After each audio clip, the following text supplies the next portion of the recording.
Risky buying test. Test.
he is needing to get some things from his office. We have put them in.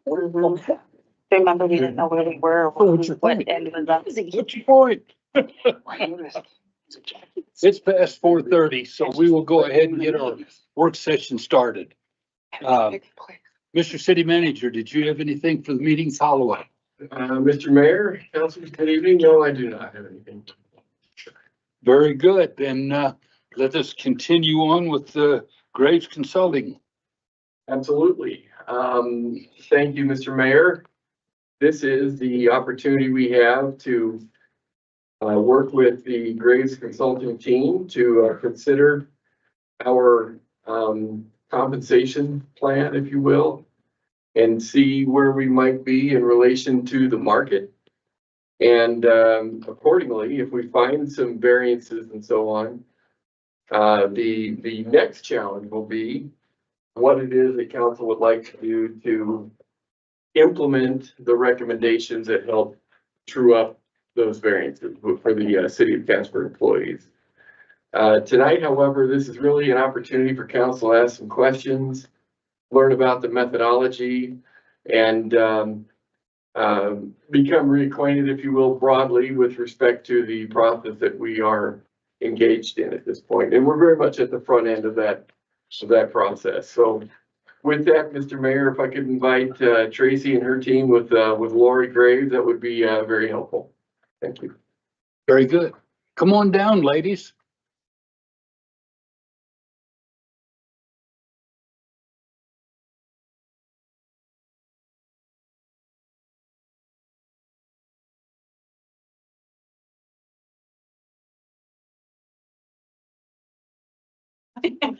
Okay. Hello, everyone. So last month, council approved a contract for the city to work with Graves Consulting for a compensation study. Our organization worked closely with Graves in 2019 and 2020 for a comprehensive classification and compensation study. And through that study, Graves helped our organization transition from a step-based pay system to a market-based open range system, which is more financially stable. Graves was on site today, meeting with employees and directors to talk about the project, and those meetings will continue tomorrow. HR is super excited to work with Lori and her team. We've already learned a lot just from our few hours with her today. This is Lori. She's the founder and principal of Graves Consulting, and she'll be sharing the scope and intent of the project with you, as well as how she's going to collect the wage data and then analyze. Well, thank you very much. I appreciate not only being able to take time out of your meeting this afternoon, but also having the opportunity to work with the city again. So thank you for inviting me back. We are going to go through it. It's a fairly high level overview. I probably have maybe 10 slides. It's not going to be death by PowerPoint this afternoon, but I do think it's really important, particularly for you as council members, to not just see the results that come later, but to upfront understand the process and the methodology a little bit of how we go about doing this type of work, right? Because it is critically important that it's accurate, and it is also important that it be objective in our view and transparent. And one of the reasons we really the reason we focus in the public sector, and one of the reasons we really enjoyed working with the city, is that the city shares our view of pay being transparent, right? And sharing with employees, not just what you make, but here's how we got there, right? That's a huge piece of building trust within organizations. And so we love to work with organizations that share that same perspective. So a high level overview, we are a human resource consulting firm that specializes in working with the public sector. So I would say probably 85% of our book of business is public sector. The vast majority are cities, towns, and counties in this region. We work heavily in Colorado, in Wyoming, in the Dakotas. We have basically here in this particular part of the country. And we focus primarily on compensation. We do a handful of other types of projects, but we're a fairly specialized firm, and municipal compensation is where we spend the bulk of our time. Right? Because there are some uniqueness in understanding municipal from private sector and understanding the types of work. And so once you get embedded in that, it just makes sense to specialize there. So that's what we've done. So this is an overview of our team. We actually have added a sixth person. I have not updated the slide yet. So we are growing. There was 2 of us when we were here 5 years ago. We are now 6. I am the primary consultant that will be engaged in this project as I was before. Wendy Eklund, who you see listed as a senior consultant, is with me. She could not be here this evening because she has another council meeting for another client that she is virtually presenting at from the hotel. So we had a little bit, it's sort of comp season time. Everybody's getting ready for budgets, so we're doing a lot of meetings. But by way of background, so I've worked in HR and compensation. I have on there 25 plus years because I decided I was never going to admit to more than 25 years based on age. But Wendy also comes from the municipal sector. She was the HR director for the city of Steamboat Springs for about 8 years before she came to work for us. So she also has an intimate understanding of municipal positions and comp structures. So from a big picture, right, intent and scope of the project, obviously it's probably no surprise to you that our primary intent and the reason you engage us is to ensure that you can continue to recruit and retain the talent that you need to provide all the services for your residents. And the most important aspect of doing that is ensuring that you're paying market-based wages, right? Looking at the external market. And I'm sure you've probably also all realized and felt over the last few years that that's been quite a moving target for these last few years. We've seen things happen in the labor market that have been almost unprecedented over the last few years. So it is certainly a good time to be taking a fresh look, right? And because it has been several years since we were here before, we're not just coming in and kind of refreshing what we did. We're really doing a full in-depth start survey because we know a lot of things have probably changed internally at the city as well as what's happened in the labor market. So while we're focusing primarily on base pay, right, and comparing that to market, when we do that, we know that it's also important for positions on your pay structure to remain internally equitable with each other. In other words, to make sure that positions that have similar span and scope of responsibility and requirements are equitably placed on your pay structure. So we don't want to mess that up. And we also want to make sure that where we can, we build a pay structure that supports your employees through the course of their career, right? The other great thing about public sector is that most of your employees, for them, it's not just a job, it's a career. Many employees in the public sector spend their career there. So we want to see a pay structure that supports their ability to see sustainable and reasonable wage growth as they gain more skills and experience. Right? Because it doesn't do you a lot of good if you can always hire people you need brand new, but then you train them and you lose the experienced one. That is really expensive. So recruiting and retaining are both important. And that idea of ensuring your pay structure is supporting a reasonable wage growth is critical to us. So with that being the intent, our scope within that is to collect data to help us understand specifically what the labor market looks like in this area where you're competing with. Right, so we do that. Our primary data source is going to be a custom survey, which is what we used before, meaning we are creating a survey and sending it out to about 20 other municipal organizations in the region. So not just organizations that are really close to you, right? We're looking for a broad view of the market because again, our goal is to determine what does the market require for that skill set, not necessarily what can the city afford, right? Or how do we compare you to only other organizations that look just like you? We want a broad view of the market to say, this is what the labor market looks like in your area that you're competing with. Then we find a way to say, okay, how do we now fit that into the financial model that is sustainable for your organization, right? So our goal is to have a deep enough source of data to get good statistically valid data. We don't want to just ask 2 or 3 other people close by, right, what they're paying.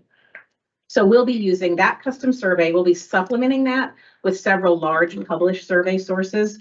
There are really 3 primary large national compensation surveys that include public sector jobs: Comp Analyst, Pay Factors, and Economic Research Institute. We have subscriptions to all of those, so we will be able to pull data for your region for those jobs.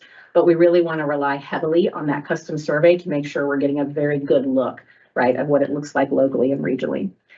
So we'll use that information to create recommendations for how your pay structure should be revised, right, or changed to reflect labor market, but also how where some of your positions might need to be placed on that pay structure might be different than where they currently are, right? We know that even though the labor market has continued to move, and from what we can tell, the city has done a good job of moving your pay structure along with the market, but not every job moves at the same pace in the market. but there are likely jobs throughout the city that have moved more quickly in the market that might need to be placed in a different pay grade. So we'll be looking for that as well.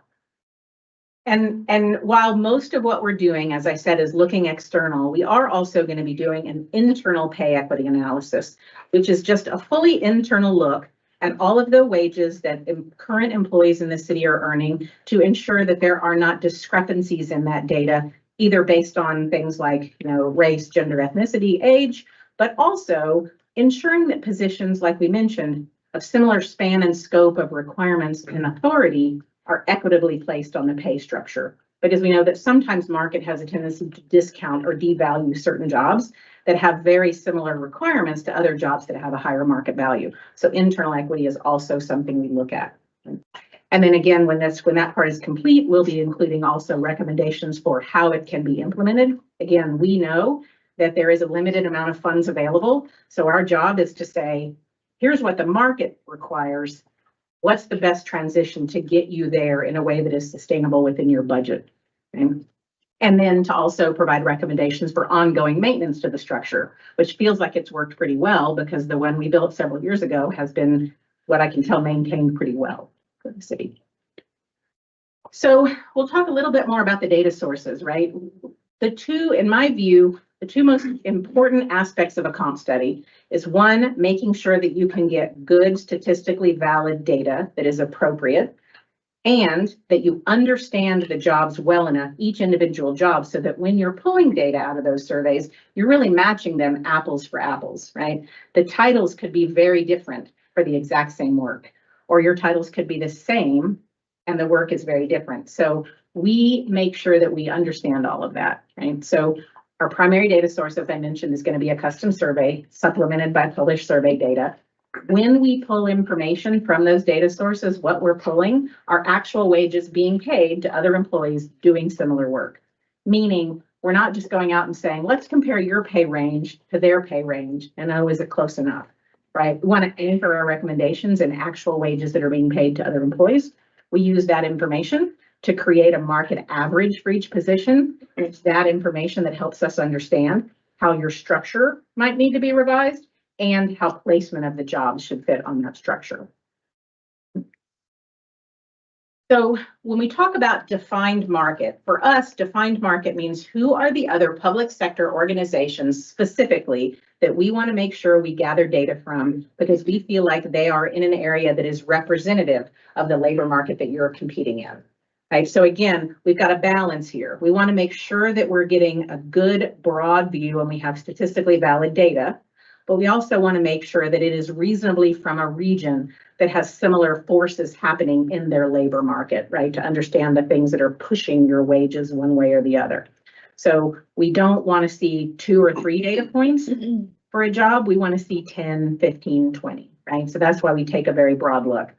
And we also, the list that we're working from is the same list we worked from when we did this in 2019. It's the list that was previously approved. So I think it's a good representative group of what the labor market looks like for this area. And it covers, I think we have them listed on there, 5 or 6 different states, right? You've got Wyoming, Colorado, Montana, Idaho, South Dakota, Utah, because again, not every organization is going to have all the same jobs you have. They're only going to match some of them. So the broader we look, the more likely we're good to get good statistically valid data on every job. And this is something that comes up many times, a question with employees. Well, why aren't we just looking at the 5 or 6 people close to us that we lose people to, right? And that's really not going to give you statistically valid data, and any anomalies that might exist in their pay system would then come over into yours. Right? So, we talked about this before. The second aspect of it, in addition to making sure that you have the right survey information, is making sure you understand the jobs. So we're really taking kind of a 3-pronged approach to ensuring that we understand the jobs. One, we have access to all of the city's job descriptions. So we'll be able to read the descriptions for every job. The city also, which I felt like was a really good add, we provided a position description questionnaire template so that each employee had a chance to share their perspective on all of the things that they do in their job, right? All of the things they're required to do and the knowledge they're required to have, so that in case there's something that didn't get included in a job description, because they're generally a couple of pages, we have that to look at. And then the third way is what we're doing over this series of yesterday and today. We're meeting individually with every department head and talking through every single position that exists in their department so that we understand what might be different or unique about that role. If we were to go out and benchmark a job that had the same title, where might it be different, right? And there's a lot of that. Every client we work with, no matter how well we think we understand municipal jobs, every client we work with has some uniqueness in the way they organize the work and their expectations, and that's what that helps us understand, right? So that apples to apples comparison is a really critical element of getting this right, and that's frankly where we probably spend 60 to 70% of our time on the whole project is in that area, and that's important. We use that information to match as many of the city's positions as we can to those survey sources. We know there will be some small percentage of positions that are simply unique and don't have good external benchmarks. That occurs with every client that we have. When we run across that, we will place those positions on the pay structure based on their internal relative value to other jobs that are benchmarked, right? So for instance, there are many jobs that are in a progressive series, a 1, a 2, a 3, a lead, a supervisor. If we can benchmark the entry and we can benchmark the lead, we know where the others need to fall, right? So we can use internal relative value for jobs that we may not have exact matches for.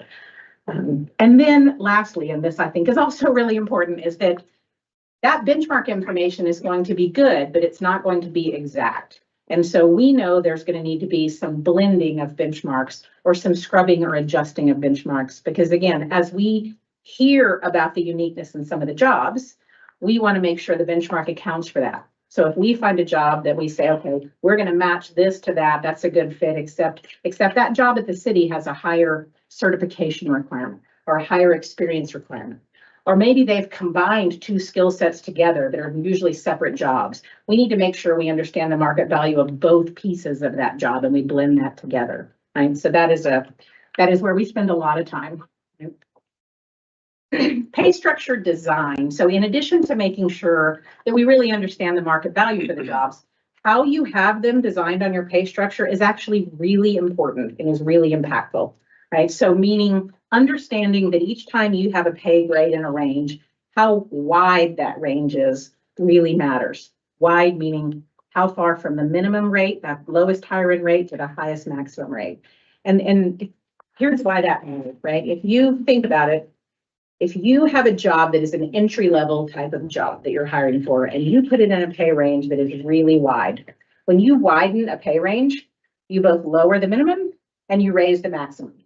And if you have really wide pay ranges, you're probably going to have minimum rates that have really no utility to you. You can't hire anybody that low. And you might also have maximum rates that are a bit unrealistic for the work you're asking that person to do. So we pay attention to range width to make sure that those keep your higher end rates competitive, but also keep your long service employees with a reasonable amount of wage growth, right, to get to the top. We also think it's important that the distance between each pay grade is something that is consistent throughout the structure, because again, right, one of the things we'll be doing is we'll identify a certain number of jobs that we say, this really needs to go, right? So from pay grade 11 to 12. You want to know there is a specific distance to get to that next grade, because then you can build consistent pay practices around it, right? It's not a lottery of, well, my job got upgraded and it was worth 18%, but yours got upgraded and it was only worth 6%, right? We want a good consistent structure, and that's what we built before, and it's been maintained. So I don't think that's going to be disruptive, right, in this process. So we ensure they're all properly placed on the structure. We look at things like pay compression. Right? We want to make sure that we relieve and prevent pay compression. Pay compression is a common compensation issue that probably each of you have experienced or felt in one way or the other. And it particularly happens when a labor market has been moving and you find yourself having to hire brand new, inexperienced people at much higher rates than you've had in the past.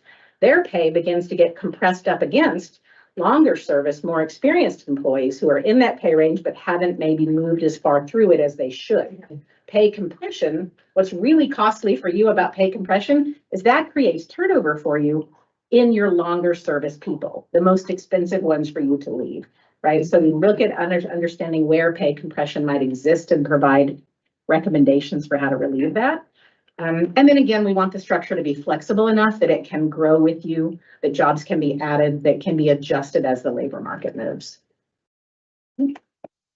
So kind of as a summary of our deliverables of the project, right? We start out by making sure that we understand current state, right? I don't want to come into an organization, even if we've worked together before, and assume that I understand how everything is running. We look at your organizational charts. We look at your pay structure. We look at your job descriptions.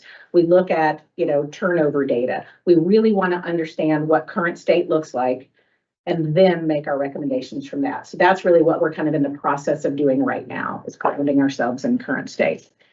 We then go out and gather relevant survey data that we've talked about using the process to understand the market value of each of the jobs. We use that data to help us understand how the structure should be changed or how jobs might be changed, may be placed on that structure differently, right? We were also going to be looking at your benefit offerings. So while the bulk of what we're doing is really focusing on base pay, we know that benefits are a big piece of total compensation. So we look at what I call kind of the big three when it comes to benefits, and that is the cost of medical insurance, the retirement plan contributions, and paid time off. There are a lot of other ancillary benefits that are important, but those are really the three biggies. So when we gather information on that custom survey, we will be including that information so that we can see how that piece adds up as well for you. Again, we talked about, we will also be doing the internal pay equity analysis, which is really a kind of a completely separate analysis from the market piece of it. And then once we have a structure that has been recommended, we will work probably with your internal financial team to understand the financial impact analysis of what it would cost to implement that. And then should it become that the cost of that implementation is more than can be borne in one budget cycle for the city, we would work with you to create a phased in implementation, right? We see that not infrequently that these types of things get phased in. Because from our perspective, again, like I said, when we're gathering our data is not based on your ability to pay. We want to give you a true view of the labor market. Then we come in and say, okay, now how do we make this view of the labor market match the financial resources of the client and build an implementation plan that makes sense, right? And it's really that piece of it that I think has helped us be as successful as we have in having our recommendations approved by councils, because we understand that, you can't just say, oh yeah, we see that, sure, we'll pay that amount, right? You have financial realities you have to deal with. We need to find a way to get you a clear view of what it needs to happen and the right path to get there. And we spend a lot of time on that. And frankly, we pride ourselves in doing that piece of it. So again, we talked about implementation, obviously it is our job to make the recommendations. It is your job to approve and decide what gets implemented. And if it should be that a phased implementation needs to happen, we can work with you because there are different ways to phase it in, different priorities to choose for how you phase it in. So we'd be willing to create multiple options to make sure we get that in the way that suits you the best. That is the end of our presentation for this afternoon, and I'm hopeful that there are questions I can answer. Questions, anybody? Kyle? Has everybody looking at Kyle? Oh, yeah. I did have one prompt of something that I was going to talk about that I forgot to mention. This has already come up several times in our discussions with employees and department heads this morning, but I think it's something that I say a lot, and I think there's worth repeating. Many of our clients, and probably you as well, have been using the term cost of living increases for years, right? We give COLA increases, they're cost of living increases. Well, the reality of it is, I think everybody knows this, they're really not cost of living increases, right? Like if you could really afford to give pay increases that match what's happening with cost of living, frankly, we'd all still be one income families that could buy houses and put all our kids through college, right? What we are tracking, what we are reporting is cost of labor. And the increases that we expect to see our clients do on a regular basis is a cost of labor increase, right? Because if you think about it, right? For example, we have clients in Colorado in resort areas where cost of living has gone up 17% in 18 months. They are not giving 17% pay increases. They can't. Their tax base can't withstand it. And so we feel like it is just a more kind of truthful way of sharing with employees, because when you say, here's your cost of living increase, and they know their cost of living has gone up a lot more than that, it feels like you're somehow being deceptive or holding back. But the reality of it is you have an obligation to pay what is the prevailing wage in this market for the labor that you need, right? You need to be good students, good custodians of the taxpayer dollars. Can't just choose to pay whatever you want. And it's cost of labor that we need to benchmark that based on. So I share that just because it's a common pushback, right? Well, we've been doing cost of living, but it's not keeping pace with cost of living because labor rates have not kept pace with cost of living for the last 40 years. The last few years, we're getting a little closer, right? Labor rates have seen some pretty big increases. They're starting to close the gap a little bit. There's still a significant gap, right? Which is that squeeze that your employees are feeling, which is why it is critical to make sure that you're doing it right and that you're paying the right amount that can be withstood, right, within your organization and truly represents the labor market. It's a helpful distinction. Counselor Bond. Thank you, Mayor. So thank you for this information, it was really helpful. One thing that, and you may not be able to respond to this tonight, and that's okay, but just maybe something to keep in mind for when you come back. Okay. Is one of the things I think that the council kind of struggles with sometimes is, and it's kind of a public education piece, is when council makes decisions to, for, one-time payments or, things like that, or, even salary increases or benefit increases for employees. I think part of it is just helping our public, the citizens, understand, that, and that's a lifelong project, I understand it. But it's also, I think, something that the private sector doesn't maybe necessarily have to be worried about. They're not spending taxpayer dollars, where we, on the other hand, as you mentioned, we're stewards of taxpayer dollars. So I think if you have any recommendations or experiences you've had in the past, and again, you don't have to share it tonight, but that would certainly be something I think the council would find helpful is ways that we can effectively communicate and educate the public about Great our comment. decisions. So I have not had that come up before, but that is a great comment because you were exactly right those are basically your funders. And so you owe to them as the same way a private sector would to their board, right? An explanation of how you fiscally are doing what you're doing. And so I think I'll think more about it, but my first thought is having them simply understand the depth of the way that you look at this and how it's analyzed and the frequency with which you do it would help, right? Because you're not just picking numbers based on what you think people should make or what you can afford. right. So sharing that, I think, would help. Yeah. Figuring out how to do that in increments that the public can consume might take someone who's better at public communications than I am, Yeah. but it's a great point. And something maybe kind of like just a short half-page Mhm. narrative of how we reached that decision, how we, what the factors were, just brief. That could either be something we could share, like a phone conversation or email or whatever. So It's a great point. something like that. Okay, I will think about that. I will work on that. It's a Thank you great so point. much. Any other questions or comments?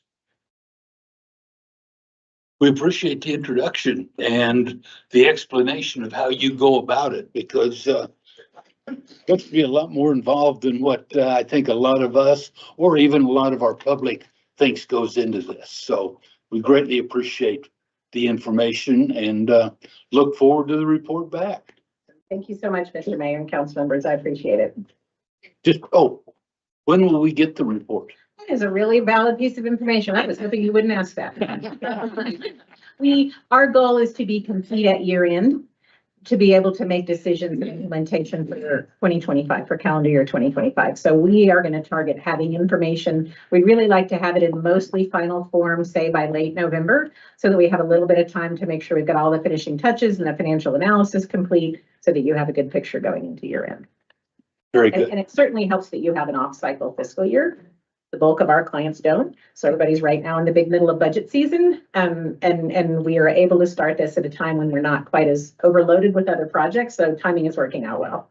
Very good. And it looks like your timing too will be after our election. So if we wind up with new people here, they will be able to hear the final results. So that works out well as well.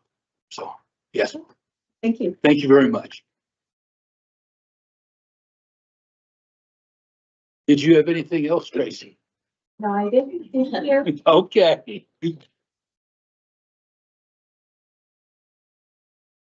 Water and rate study. Yes, sir. Thank you, Mr. Mayor, councilors. Where we just got the presentation for a process that we are on the front end of. This particular topic is actually a culminating review of a study that's been taking place for quite some time now, probably as much as a year, if you will. So we certainly have been anticipating this data, looking forward to what the revelations might be with regard to the work here that's been underway now for, like I said, nearly a year. One of the main features of this study and part of the recommendations that you're going to see tonight will be with regard to incorporating a tiered water rate structure, which is not uncommon throughout the industry, but would be new here if council decides to accept this type of a structure as we move forward into the rate setting season, which, as you remember, takes place toward the end of the calendar year. So with that, Mr. Mayor, if I could, Tom and his team are here tonight. Raph Tallis is here as well to walk through this data. It's our hope that you'll feel comfortable asking questions and wrapping your head around some of these concepts, because some of them will indeed be new.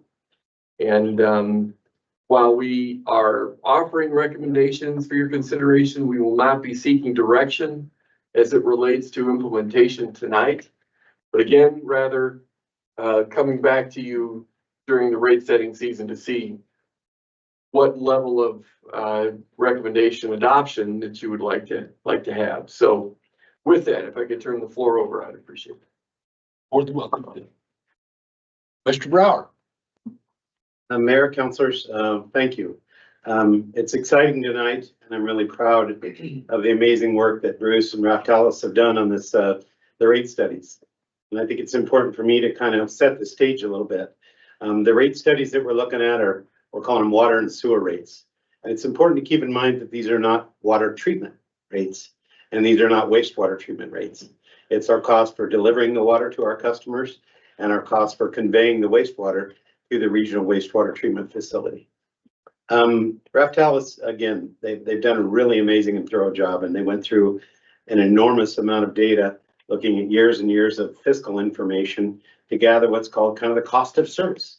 What does it cost? Some things that are unique this year to previous rate studies that have been done is we've actually classified different customers.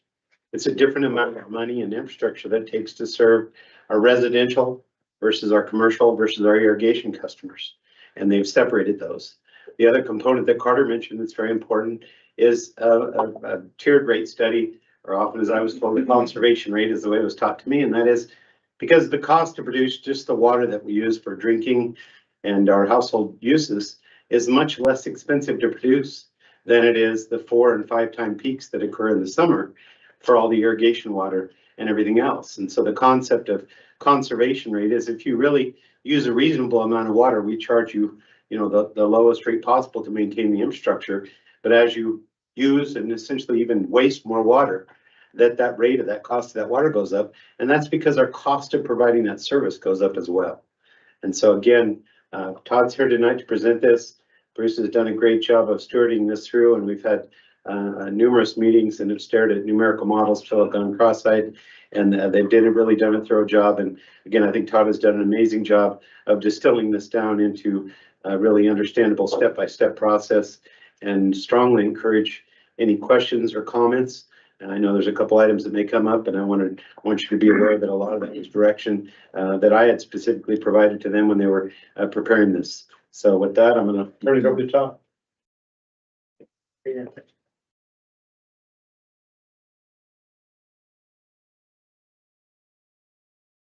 Good evening, Mayor, members of council. My name is Todd Cristiano with Raftalis. As Tom said, he stole a little bit of my introductory thunder, so I won't repeat all of that. Real quick on Raftalis, we're a nationwide financial services firm. We specialize primarily in utility financial consulting.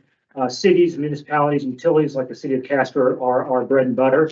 And our firm, not me personally, but our firm has done work with the city for a number of years, off and on again over the past decade.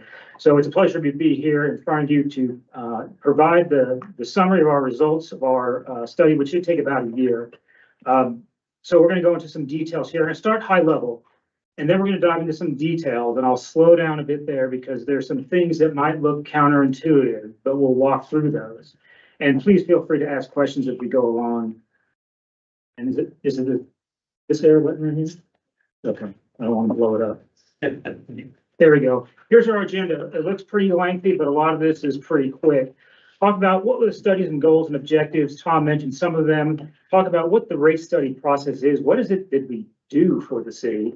And part of that is talking about the financial plan, the cost service rate design, and then probably what's most important, everyone here, is the bill comparison or the utility survey among peer utilities. So we know that both water and sewer utilities have a lot of constraints they have to deal with in terms of funding their operations, funding capital projects by maintaining reserves, funding growth, and also ensuring you get full cost recovery from the rates that you charge your customers. You're an enterprise fund, and that's how you recover your costs is through your rate structure and rates. So we're going to do that and ensure we do that through our process here of a financial plan, looking at cost of service and rate design.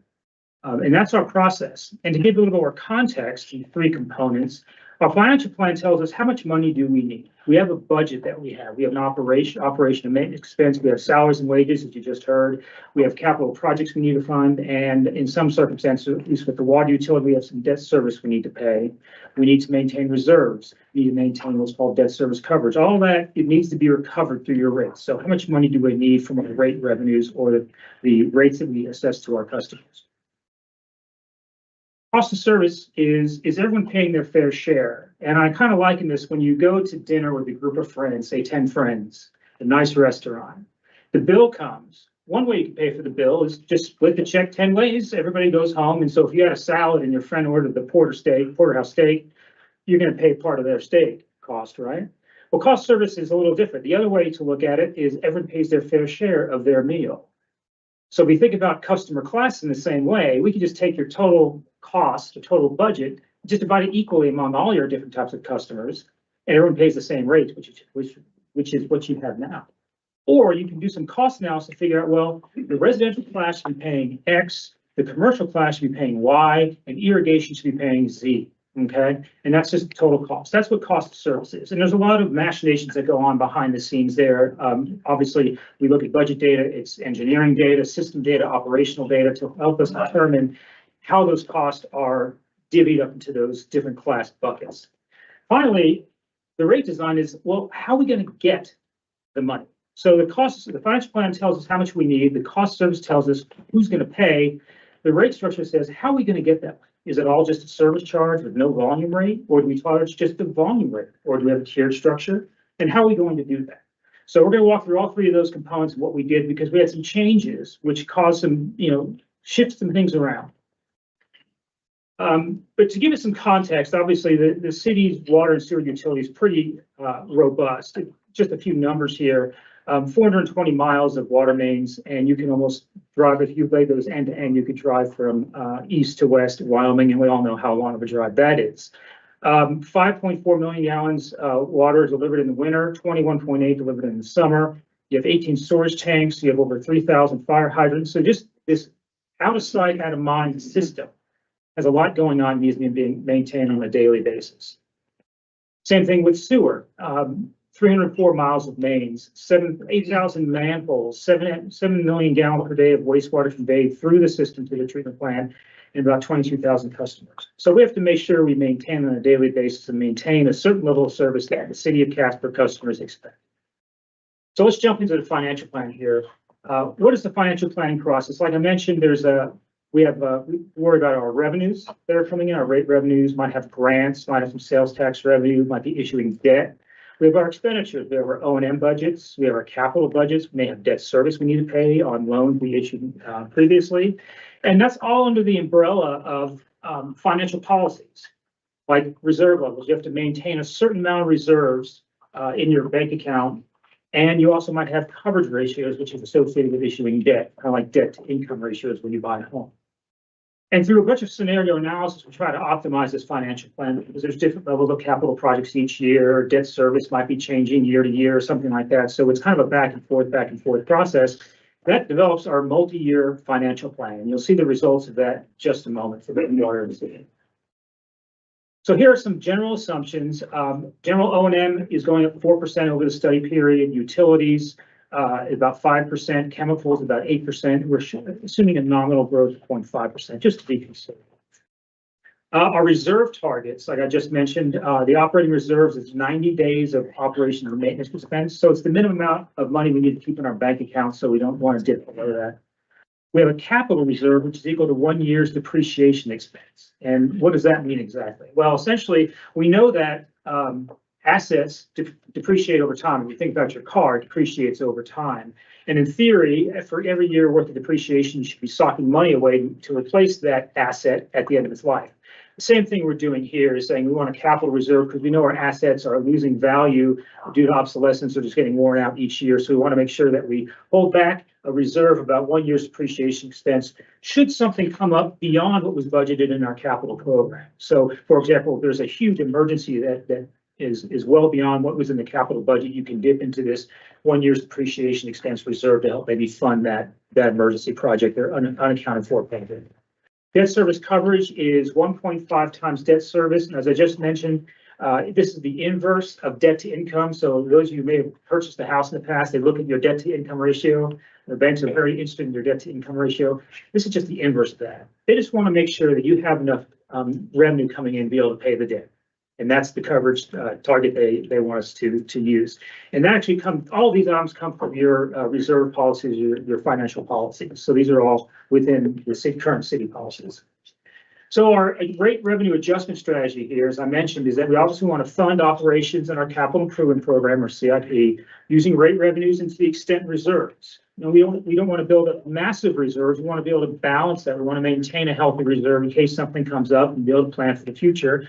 But at the same time, we don't want to draw down reserves so far that it could put us in a precarious position should something come up. So we want to be able to do that by issuing debt, balancing the reserves, and rate increases. We also want to make sure we try to smooth out our annual rate adjustments. We didn't want to look to do a 3% 1 year, then in future years it's 20%, then 2%. We want smooth and predictable. We want to make sure that customers are not blindsided by any sort of large rate increase. They can see that things are smooth and predictable, makes things better for them to budget or adjust their budgets when those increases come through. We're also assuming the 5th cent sales tax subsidy ends in fiscal year 29, which is about $2 million a year for water and slightly under $1 million a year for wastewater.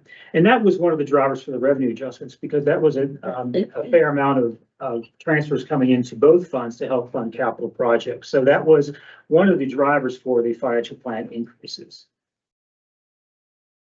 Okay, so here's some metrics. So let's take a look at this graph. There's a lot of colors here and things, but ultimately, the bars here represent the annual expenditures for the water utility. And we've got 3 different colors: O&M expense. We have a little bit of debt service, and we have some, that should say capital expenditures. Hopefully I can't quite read it from here. So the yellow is capital expenditure. And you can see that it dips down in fiscal year 26 and kind of goes back up. And that's to be expected. That's inflation. We also have some more capital projects going on. Our debt service stays about the same. Our O&M expense kind of ticks along and goes up with those inflationary factors I mentioned earlier. But what's key here is the dotted line represents your rate revenues coming in. And without any sort of revenue adjustment, your rate revenues, the dotted line, would fall below those bars. And what that's telling us is that our expenditures are exceeding our revenues, which means we'd be drawing down reserves significantly, probably to where we'd have a zero or negative balance. So we've made revenue adjustments to ensure that our revenues are sufficient to meet annual expenditures. And you can see that light blue line is that it stays just about at the level of where the total of those annual expenditures, not quite. So we are drawing down some reserves, but not at an exhaustive level. You'll also notice in fiscal year 25, we've got a higher number, or the line goes down from 25 to 26. That's just a result of a grant we're anticipating getting. It's a one-time grant, so it kind of skews that line a little bit. So it's a one-time grant to fund some repair and replacement water line projects. The whole idea here is that we've adjusted our revenues to make sure that we are meeting our annual expenditures. In this case, not quite meeting them, drawing down some reserves to help mitigate the revenue adjustments. Now so some reserves here. The black line here is our ending balance, and the dotted line is our target reserves. Now, when we look at this, we see reserves are kind of building up and then start going down because we're starting to draw down those reserves over time. To where at the end of the study period, we're still above our reserve, which is not a bad thing, and it sets us up for the next 10 years for projects because the assets and your system is going to continue to depreciate and get older and older. So you might have more capital expenditures going into the following years. So this will set you up to help fund those projects without having jumps in rate increases, kind of that smooth and predictable rate increase theory. I'll pause here if there's any questions. Everybody good so far? This is the easy part. The complex part comes next. So here, if you like to see things numerically, here it is. I only show the first 5 years, but we've got 6% revenue adjustments across the board here. Our ending balance up to 2029. And what's important here is the undesignated. That's the amount of funds we'll have above the reserve. Goes up and starts going down by fiscal year 29, that $14.52 million. The debt service coverage here is more than adequate. The target was 1.25, we're at 5.9. So we have no issues with debt service coverage there. You could issue debt and be just fine with that. Okay, sewer's the same thing. We've got our bars here, and we can see that the dotted line there is we do nothing, no revenue adjustments. We're going to lose some of our reserves because we won't be having any additional revenue from increases. The light blue line is just above all our annual expenditures. So here we're maintaining our reserves. We're not necessarily drawing them down. We're kind of maintaining them where they are. And so here's what this looks like when we get to our target reserves here. We see things bouncing up and down a little bit on the ending balance. Now, please note the scale on the reserve target. It goes to that 8 million versus we're looking at 20 million. So the scale is a little different there. So don't want to give you the impression that we have $20 million of reserves sitting there. But again, we're maintaining our reserves and our ending balance, setting us up for the future in our future 10 years after this first 10 years. So now we've set up our financial plan. We've identified revenue adjustments of both 6% in water and 6% in sewer. We've got a financial healthy utility. We're sustaining the financial healthy utility. We're maintaining a level of service. We're able to replace the mains, do all those capital projects, repair and replacement projects we need to do to maintain that level of service for our customers. Next step is the cost of service. And this is where it gets, yes. Before we go to the cost of service, you have a 6% rate increase in here. This is just for our O&M.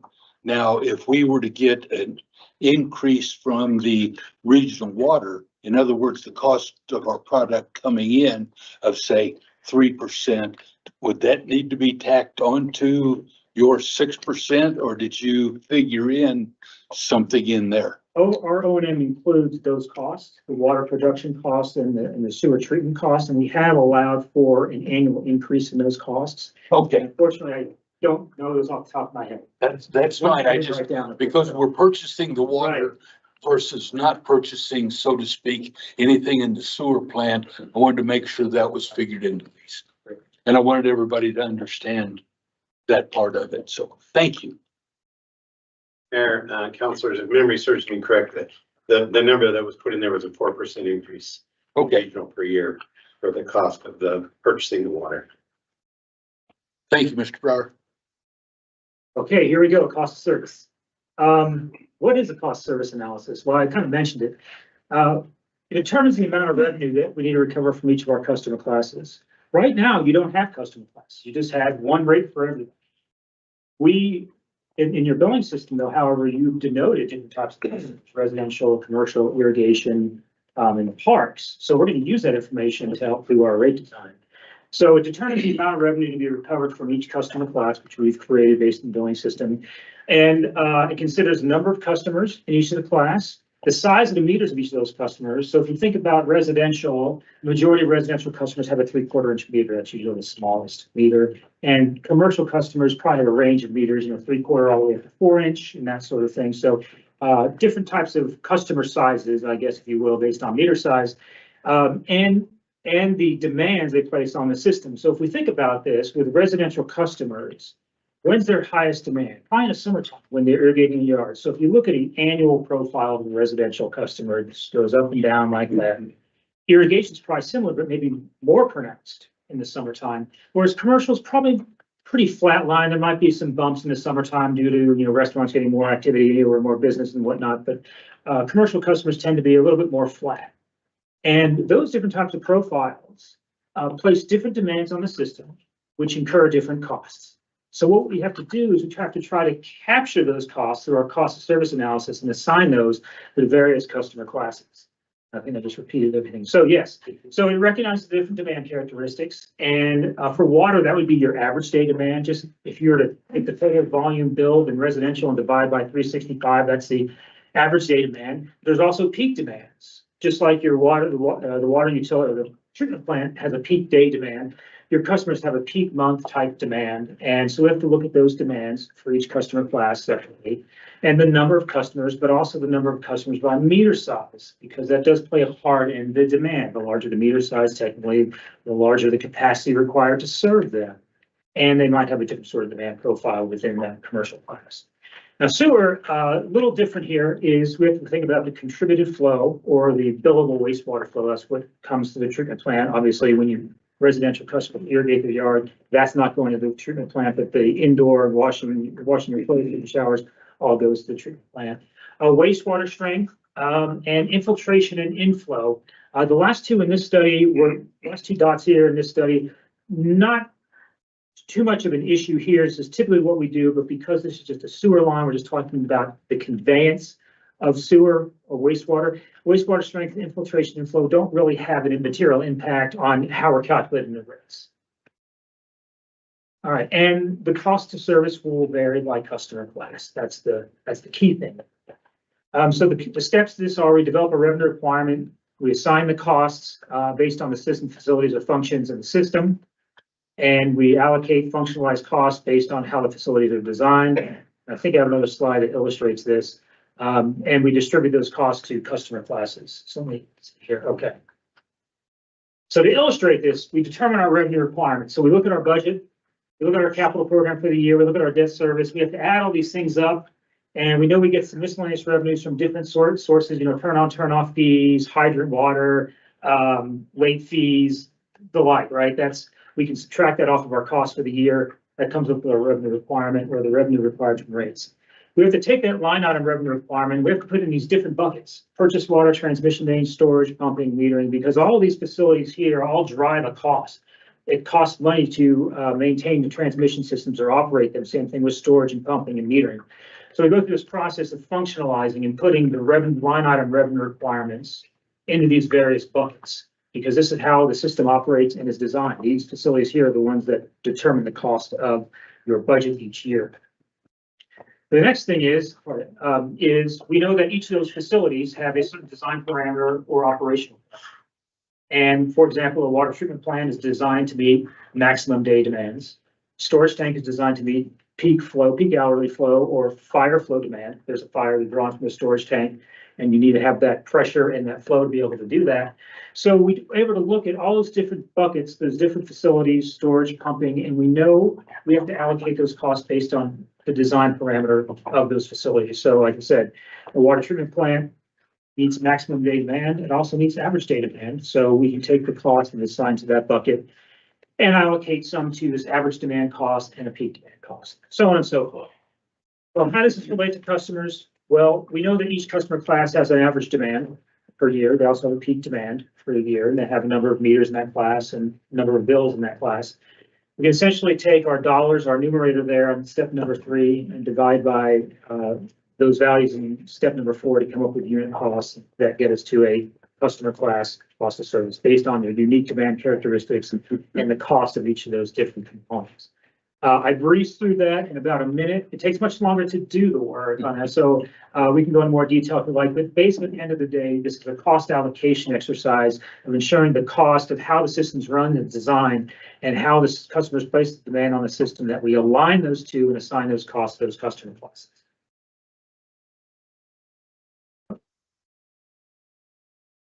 Uh-oh.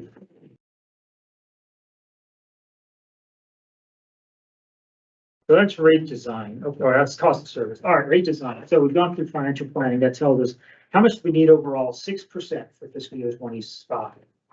And cost services say, how are we going to recover that overall 6%? Now, here's the rough, is that it's possible that with the 3 classes we've created, that the cost we need to recover from residential might be more than 6%. For commercial, might be less than 6%.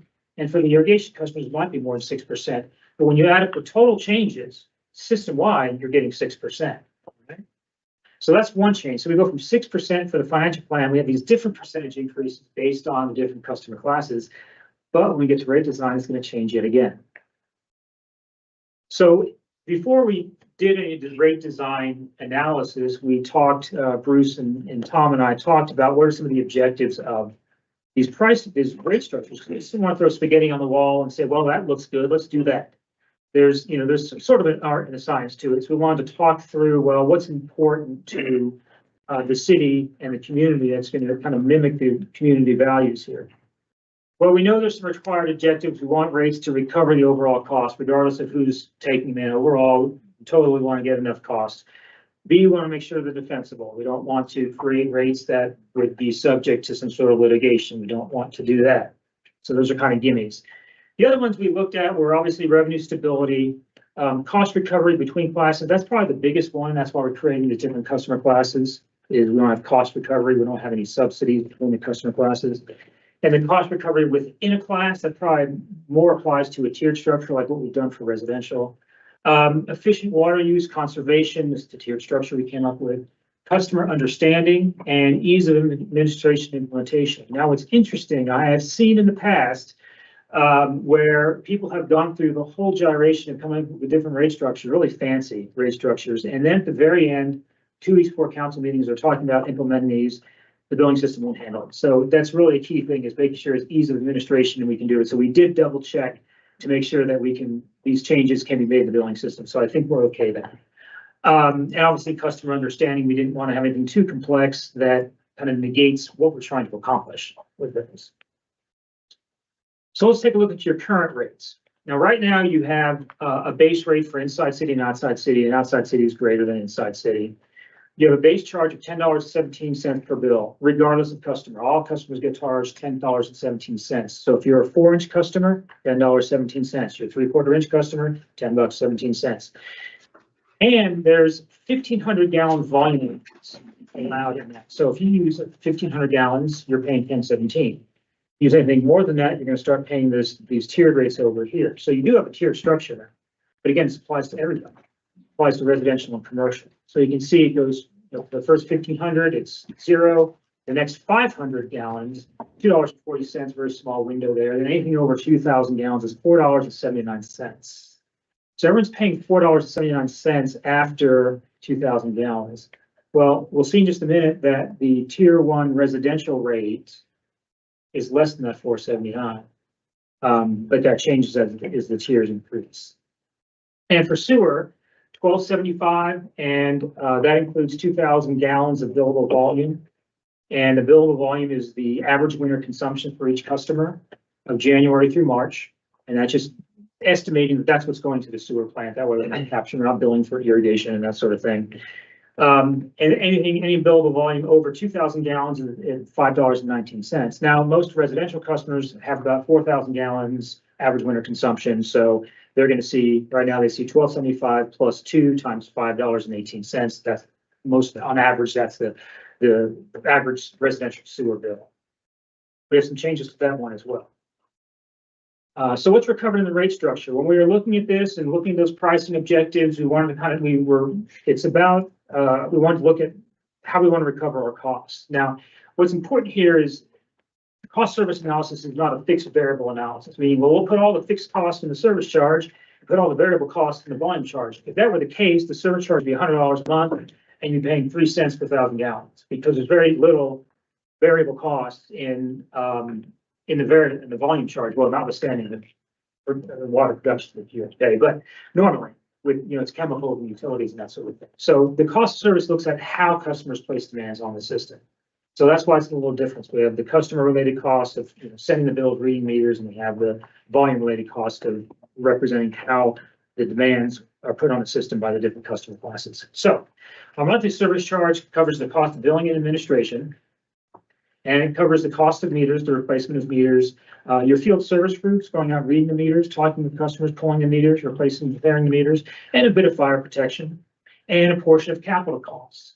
That depreciation expense I talked about earlier, we want to make sure that we're recovering that each month, that we have a little bit of a fixed amount that we're recovering for capital costs, because we're going to have to do that regardless. So those are the three components of the monthly service charge. The volume charge for the water side covers the water purchases and just the cost to store, pump, and distribute water to customers. So you think about it, it's kind of like UPS. You're not paying UPS for the package, you're just paying for the delivery from point A to point B, and that's what we're doing with the water, is delivery from point A to point B. There's no cost for water rights or anything. Sewer is very similar. We're paying for the regional treatment plant cost, the collection and conveyance to the treatment plant, and that's what's recovered in the volume charge for sewer.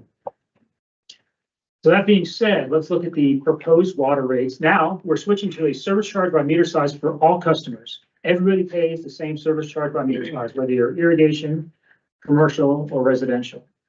And it obviously increases by the size of the meter, and that has to do with as you get to larger meter size, there's kind of an additional capacity component. It takes more capacity, needs to be on tap, no pun intended, to be able to serve a 4-inch or a 6-inch customer. Plus the cost of a 6-inch meter is greater than a 3/4-inch meter.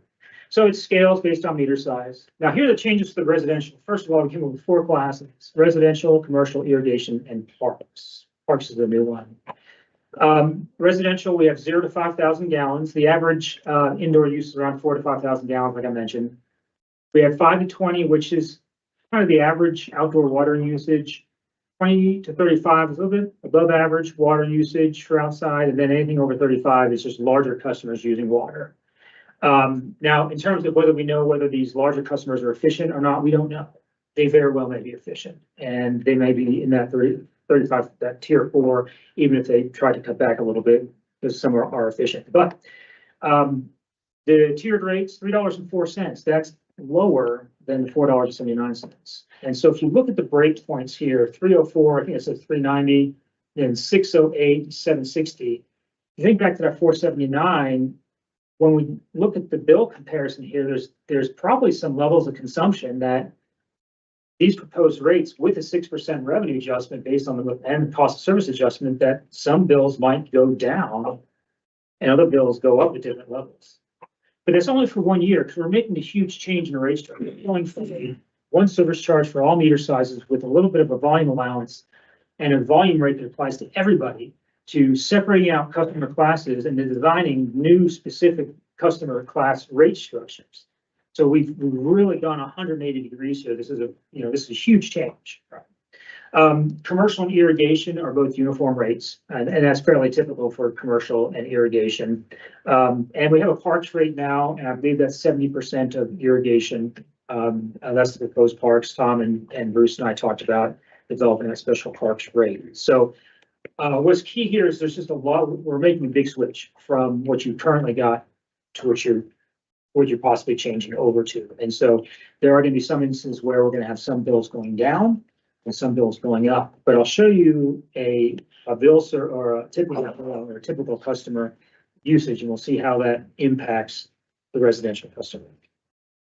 Sewer, it's $12.75, so no change in the service charge, but we're getting rid of the volume allowance. No 2,000 gallons, so it's $12.75, and you pay for all the billed volume. Now before it was AWC for every customer, residential or commercial. We're making this change here. We're keeping residential as their bill based on their average winter consumption, but commercial we're basing on the full billable water volume. And that might say, well, we're going to get more from commercial now. We're going to be billing them a lot more because we're billing them based on more volume. Not necessarily the case, because when we develop this rate, we have our numerator cost, we're dividing by a larger denominator.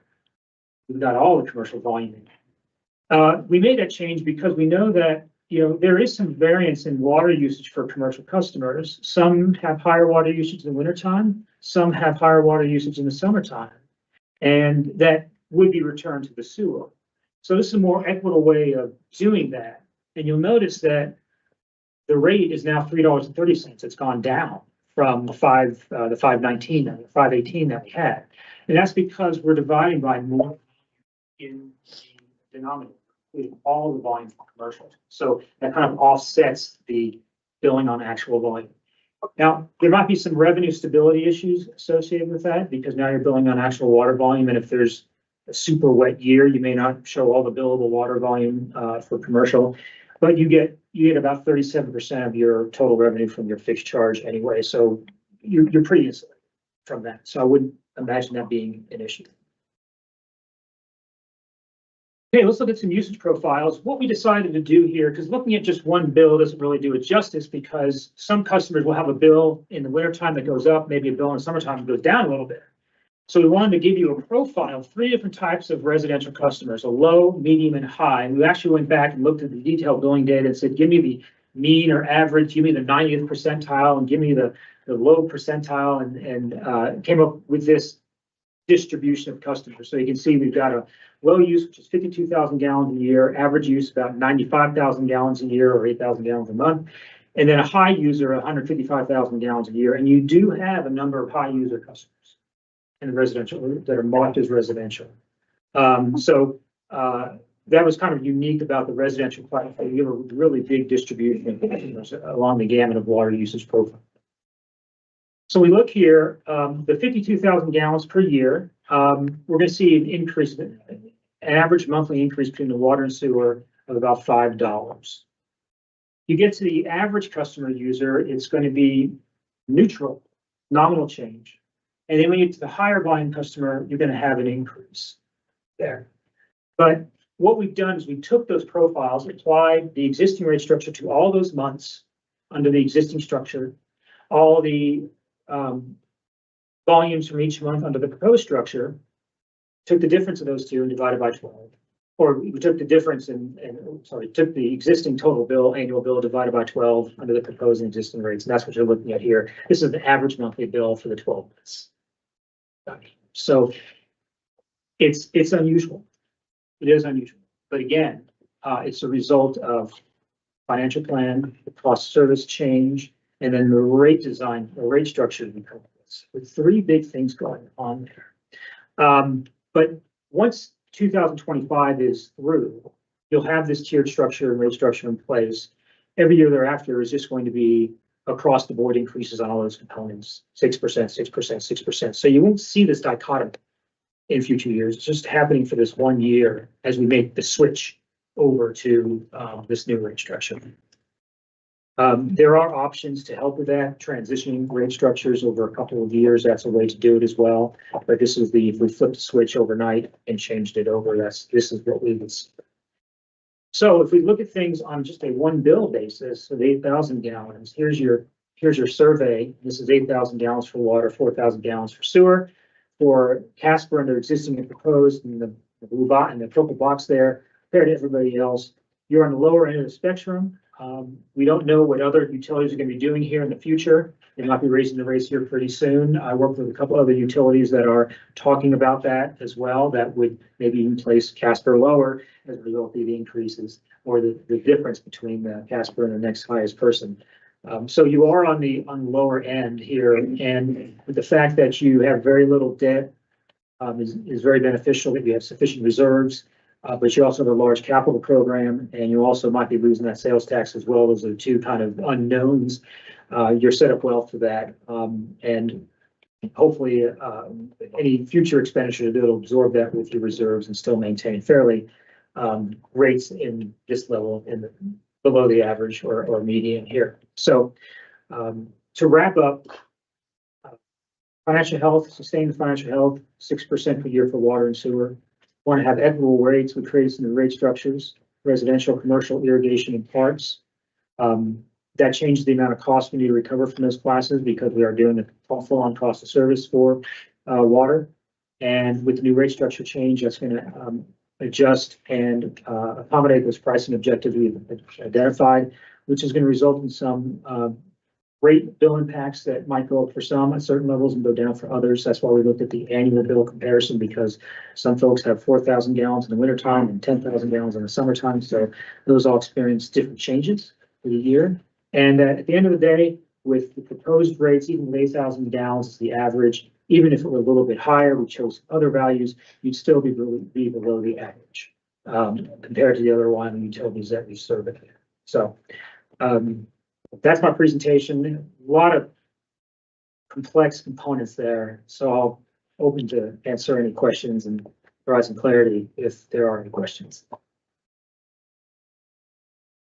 Any questions? I have just at the very beginning, just out of curiosity more than anything, you've got Casper households of 22,900 for receiving water, except for sewer, it's 22,000, so you're missing 900.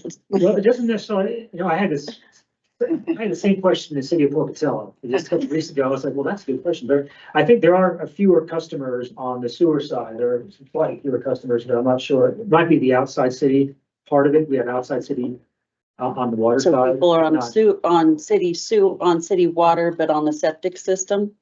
That's correct. They pay the council. Some of our customers are water only, not sewer service. 900. 900, okay. That's an average of around. Councilor Bond. So, I guess I just want, kind of want to get a concise understanding I'm looking for kind of the crux of the rationale for switching to a tiered system. And from what you've presented, in my mind, the rationale is that it's a more accurate reflection of actual user costs. Is that accurate, or would be? Partially, I think the key driver Yeah. of it is that, well, we want to encourage wise use of water conservation. So we want to have this conservation ethic. I see. The other thing is that we also wanted to, despite all these changes, we wanted to provide this essential water use at 0 to 5 at the lowest possible cost. And the tiered structure allows us to do that. Now, granted, with the bill comparison, some of the lower volume users does go up, but in the future, it's going to be the lowest volumetric rate. So I think those are the key things, is sending that message. In that top tier, and there's some water conservation to be had too, because in that top tier of greater than 35,000, that represents 10% of your volume. And I would imagine that between 30 to 35, that's another 5% of your volume. So there's quite a bit of room there for potential conservation. So I think that's part of the reason we set that up. And I'm sure Tom has some other thoughts on that too, because you had brought that up when we first started talking about the rates. That you had some thoughts about the tiered structure.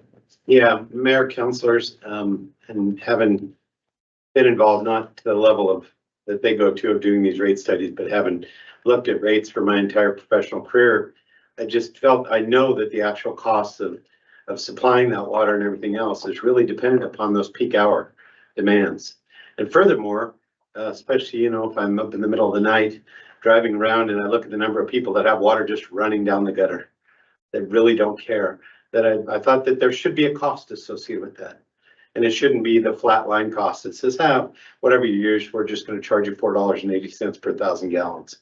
And so I really believe that when people are wasting water, we should recover more money, because it does drive the size of our water mains. It drives the size of our pumps. It drives the size of our tanks, what those peak day and peak hour demands are. Thank you. Councilor Sutherland. Thanks. Thank you. That was really helpful. So thank you for offering that. I'm also just curious about, if one of our goals is conservation, and I think you mentioned that for commercial in particular, well, commercial and irrigation, I guess that those are flat costs, but would we strengthen our conservation goal by also having a tiered approach there, even if it was like a binary, or does that just not work? You could do that. The complexities with commercials, you think about who's in commercial. You got the Starbucks, you got the gas station, you got the bookstore, they all have different demands, lower and higher, so. Whereas residential is more homogeneous, most customers use 4,000 gallons in winter time and 20,000 gallons in summertime. With commercial, you don't have that luxury, and even with irrigation, that everyone uses a lot of water in the summertime. But because they all have different meter sizes, trying to find the break points for a commercial customer would be really difficult. What would it be based on? Whereas with residential, we can say, well, tier one's pretty much indoor usage, and above that's kind of some, indoor discretionary, outdoor, and so on and so forth. So it can be done based on meter size, but again, we get to this level of complexity. And have we set the tier breaks right? Even with an irrigation customer as a 3-inch meter, I've seen a lot where they got size for a 3-inch. Some of them tap that meter out every summer, full tilt. Others barely use it. And they're getting a screaming deal because they're always in tier one, whereas the person who's tapped out is maybe in this top tier and they're really getting hammered, rightfully so maybe, but that's one way to do it. There was one other methodology we did look at for commercial, but in terms of implementation may have been challenging. And that was looking at a tiered structure for commercial where we looked at the commercial customers' average monthly consumption for the year. So if it was 120,000 gallons for the year, we divide that by 12. 10,000, that's their tier one. Tier two is charged anything above. Everybody would have a different threshold, but they'd have 2 tiers. That's how you kind of get around this thing by meter size, or just developing or even just a generic tiered structure for everybody, is that it at least recognizes the demand characteristics of each customer. We talked about that, and it's level of complexity versus what benefit are you gaining? Are you gaining an incremental amount of benefit for that? It'd be great to always test all these things before you put them into play to see how customers react, but we don't have that luxury. So we did look at that for commercial. Irrigation is just tough because the meter sizes just are really bizarre, or just range, and the water usage within meter sizes are range considerably. So even if you did a tiered structure for the entire class, it may not hit the right people that you wanted to send a message to. Okay.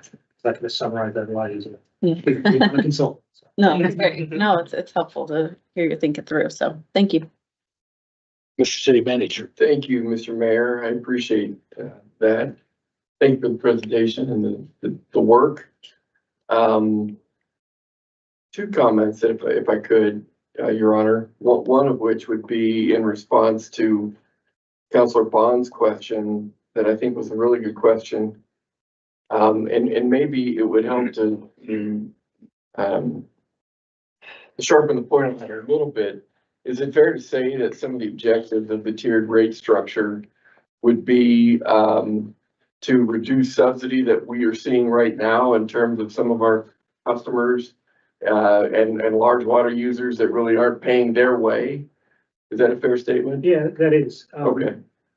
We talked about the cost recovery between classes. I had the other objective up there, cost equity between customers within a class. And that's what that would be, is using that tiered structure to balance that equity out between lower and higher volume customers, higher demand customers. We talk a lot about subsidy in here, and so hopefully that would be resonative if you hear that, and it's accurate. Has to be accurate, as a statement. But I'd also like the idea of building equity into more equity, if you will, into what it is that people use and companies use and so on. The other question though that I was hoping you could give a little more clarity to, if it's okay, Mr. Mayor, is with regard to the rate pertaining to parks. And you said it was something to the effect of 70% of the irrigation rate, I assume you're talking about. Yes. Can you talk a little bit more as to why you're proposing this? Turn that over to Tom. Mayor, councilors, we recognize the value of parks to our community and the value. And so we're trying to capture and their demand in general. I can tell you that parks and when we look at the metered usage, they're fairly consistent, and they're not people that are wasting a lot of water. When we look at, the traditional, the 1/4 inch per foot per day of water, is what you want to put on a park, is kind of the old rule of thumb, if you will. And so parks has not been somebody that's truly stretching or demanding our system.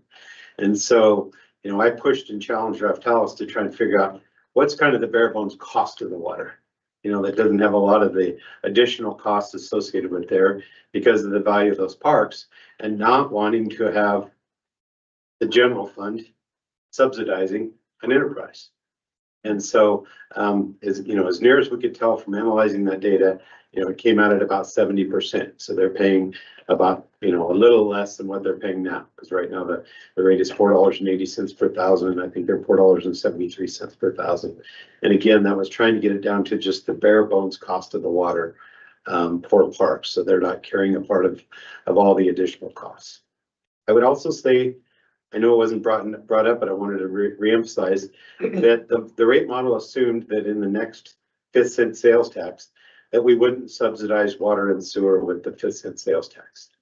And that was at my direction, solely at my direction. And that was for 2 reasons. Number 1, to be conservative. And number 2, because I have a belief that enterprise funds should be self-supporting, should be self-sustaining.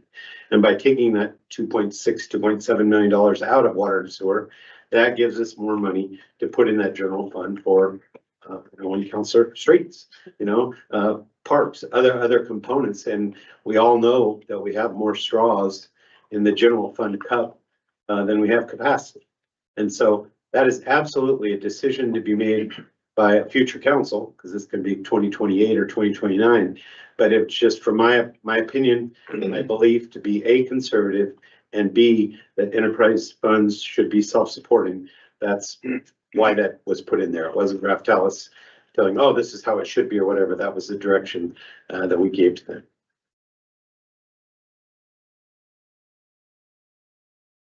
Councilor Pollak. Thank you. I think presentation definitely helped me understand what the change like this, how it would impact residential customers. And I alluded to the breadth of commercial operations and the difficulty in capturing what the impact might be to some of those operations. But I'm wondering if you can give me any more clarity on what an average monthly bill might be across. We have a variety of commercial sectors here. Some of them heavy water users, some of them probably very similar to a residential customer, depending on the sector and the scale of the operation. So I'm wondering, even if it's sort of a case study or something like that, but I don't feel like I have any clarity on what commercial ratepayers might end up seeing on their bills relative to what they see today. Absolutely, we can provide some additional information. We have all the detailed customer level data, so we can look at maybe grouping some similar types of businesses together, looking at a composite bill, just like we did for residential. So yeah, we can certainly do that. That'd be helpful. Councilor Gamrock. Thanks, Mayor. Really appreciate the conversation and all the information. I just wanted to thank Tom for considering that 2.6 million subsidy. That was the question I was going to ask. So I'm glad to hear that you had already considered it, and glad to hear that it was not factored into this equation, because I would agree that we need to pull that out of our current 1 cent expenditures in order to catch up on deferred maintenance in other regards. And I know people have gotten used to it, but the consensus among most people seems to be that 1 cent should be reserved for like capital construction and stuff, and that is a clear subsidy of an enterprise fund. And I agree with your logic that those enterprise funds should be self-sustaining. So thank you for that. Casper. So if we decide to approve this, I'm just assuming that you're going retroactively for a year, correct, for everybody to build those rates in? Or is it kind of based off of their water usage that they've used for the previous year? For the water and sewer rates? Right. Well, no, this would be implemented as January 1, 25, and just going forward, the water use going forward. The actual water use. Yeah, Mayor, Councilor, the intention would be to come forth to the council at the end of the year and present, proposed increases and a restructuring this rate that would go forward ostensibly January 1 on. So Maybe I misspoke. So I'm thinking about those people who use a ton of water. versus those who use virtually not a ton of water. So how do you know who's using a ton of water versus who's not? Or is that just kind of going through that year? So you're not gonna go retroactively, it's just gonna be Mayor Councilor, I mean, in general, it's based upon the actual water meter that's just every usage. month. So January, they're gonna use X amount of gallons. So January, you know, somebody that uses 5,000 gallons, they'll be billed based on 5,000 gallons. And then come June, when they start irrigating, if this is a residential customer, then they'll be billed based upon their actual use in June. So it'll just be going forward with the actual amount of water that they use every month. Okay. And if I understand it right, basically, we already have these three classes of customers or not?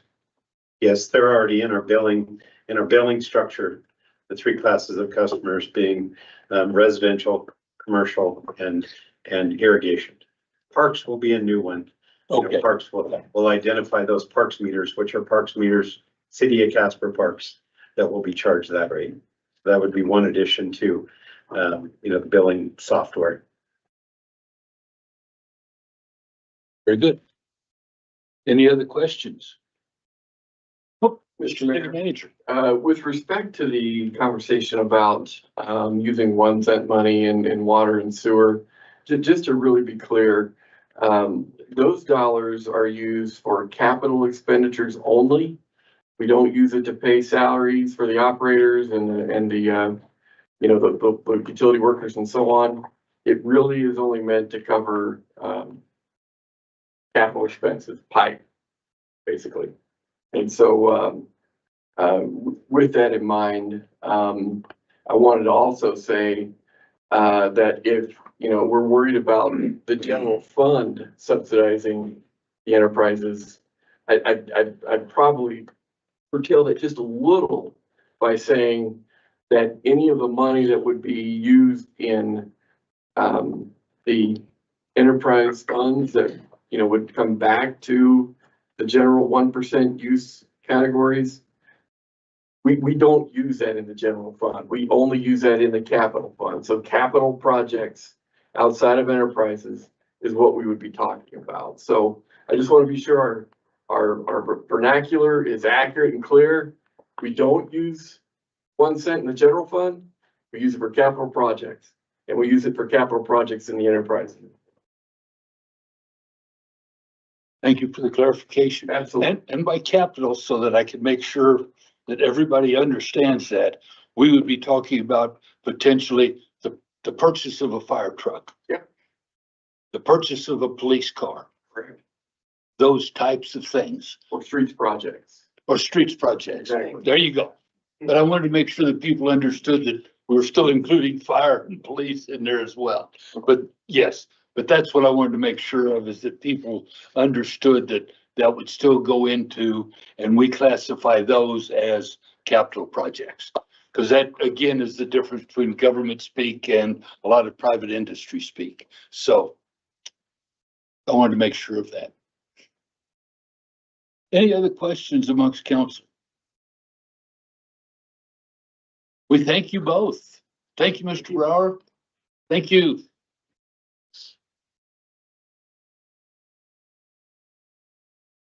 Yes, the Fort next is the Fort Casper feasibility study.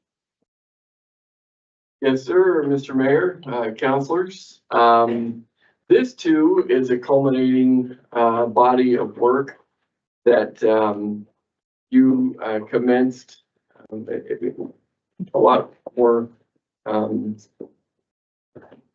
sort of defined in its scope, and that was with regard to the feasibility of the Pony Express exhibit being located or relocated, if you will, into the Fort Casper Museum. This study's been going on since July of last year, and so there's been quite a bit of work done with regard to our friends showing up on the screen here and Zulima's team pertaining to this question, whether or not it makes sense, whether or not it's feasible, and what indeed this would require by way of hosting an exhibit of this nature in the current footprint of the museum, which you will find is not really feasible for the current layout of the museum. As I mentioned, we have our consultants on the screen, and Zalim and Rick are here tonight as well to answer other questions that you might have. And with that, I could certainly turn the time to Zalim and start us off. And there.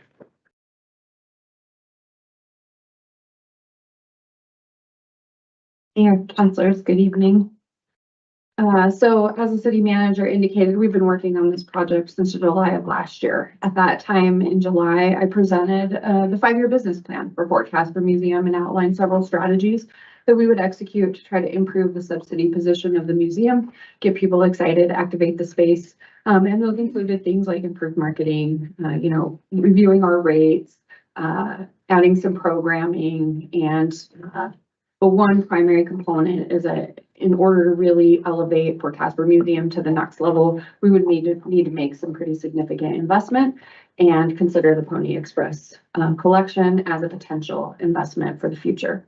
And so at that time, graciously, council agreed to let us conduct a feasibility study.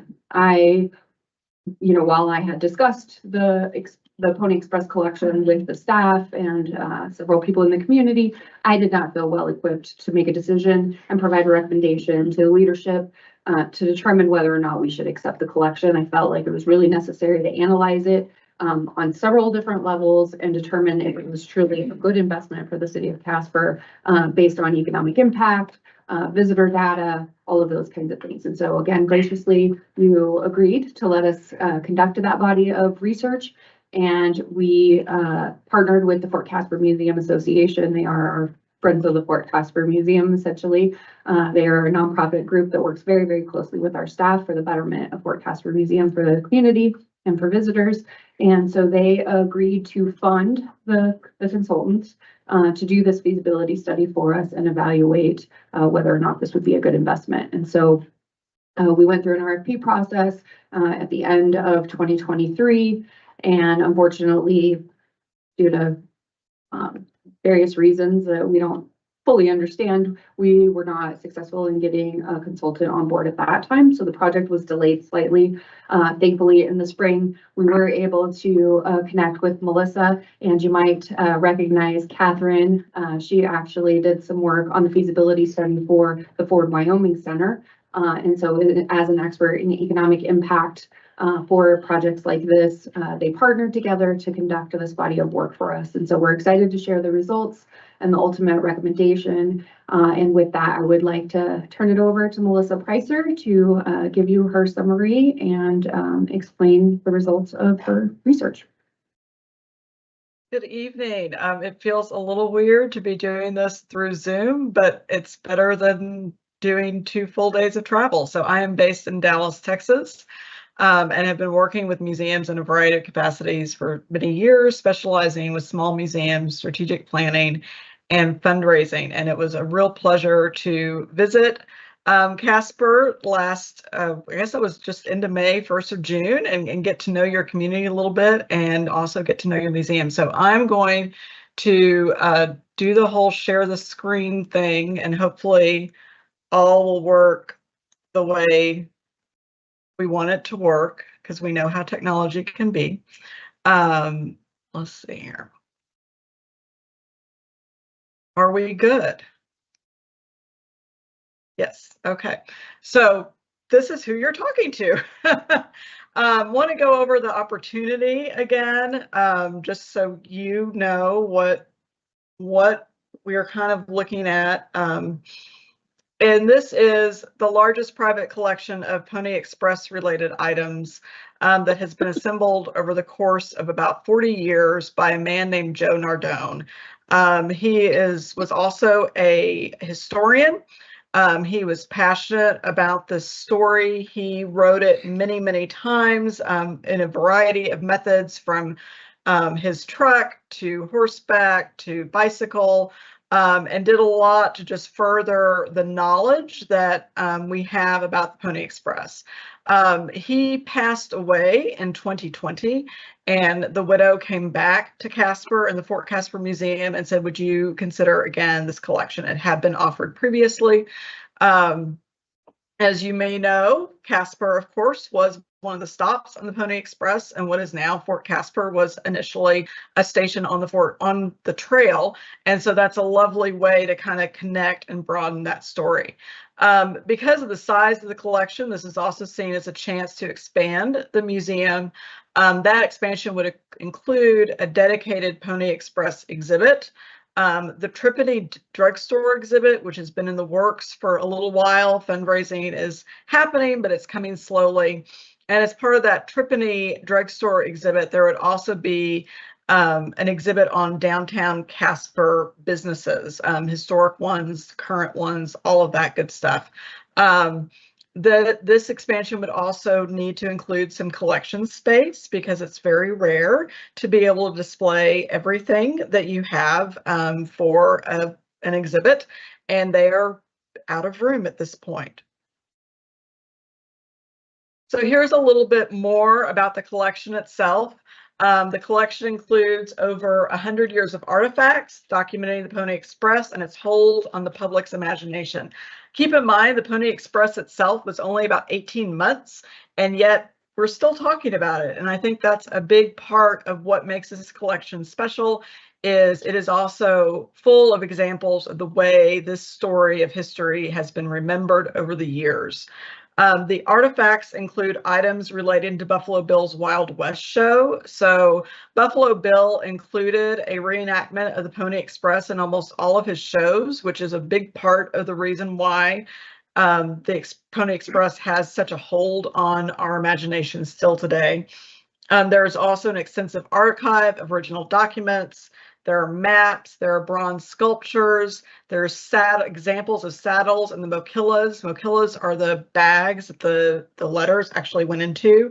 There are historic materials with the Pony Express Association, which today is an active volunteer group that does annual re-rides of the Pony Express. I believe it came through Casper in June this year.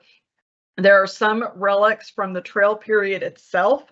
And there's also some one-of-a-kind items relating to the expansion of the telegraph, because of course the Pony Express was all about how can we get information across the West as quickly as possible, and a telegraph was a lot faster than a horse. The collection also includes a pictorial history of the Pony Express, which is commissioned by Nardone, and the historical background for each painting was written by him. It's understood that the Fort Casper Museum would have reproduction rights to these images. I also see this as being a potential for a pretty great traveling exhibit. So here's another slide with just some more examples of some of the stuff. One of the early tasks that will have to be completed if the city decides to accept this is to do a full inventory of the collection. Rick and his team have a pretty good idea what's in it, but we also know how great everyone's memories are of what's in boxes in their attic. But there's enough good stuff that we're aware of that we're in good shape. So if you look at other Pony Express museums, there are several, but most of them are pretty small. There are a lot of them that are in rural communities. The largest would be the Pony Express National Museum in St. Joseph, Missouri. They see around 34,000 people a year. St. Joseph is where the Pony Express began. The other museums, and I reached out to all of these. Some of them got back to me, most of them did not. Some of the attendance information was available through public sources. So, I don't have quite as many details, but a lot of these museums are just the station. So it's a log cabin in the middle of rural areas, and that is the extent of the museum experience. The Gothenburg Pony Express station, which is estimating their attendance at between 30 and 40,000, is really just a station in a small town in Nebraska that also serves as a gift shop. But all of these places are marketing quite heavily their connection to the Pony Express. And even with them being small, off the beaten track, all of that kind of stuff that makes it hard to get there, they're still seeing 30,000 visitors annually, even in those places with less tourist infrastructure or that are remote. As you all know, Casper has a great tourist infrastructure. I experienced it when I came to see y'all in May. So I think that's going to really help with this project and seeing similar numbers. Right now, the Casper Museum is seeing around 12 to 15,000 visitors. So again, this is a sign that things might lead to growth. The other thing about these museums is that it appears that they do an excellent job of telling those core stories of the Pony Express.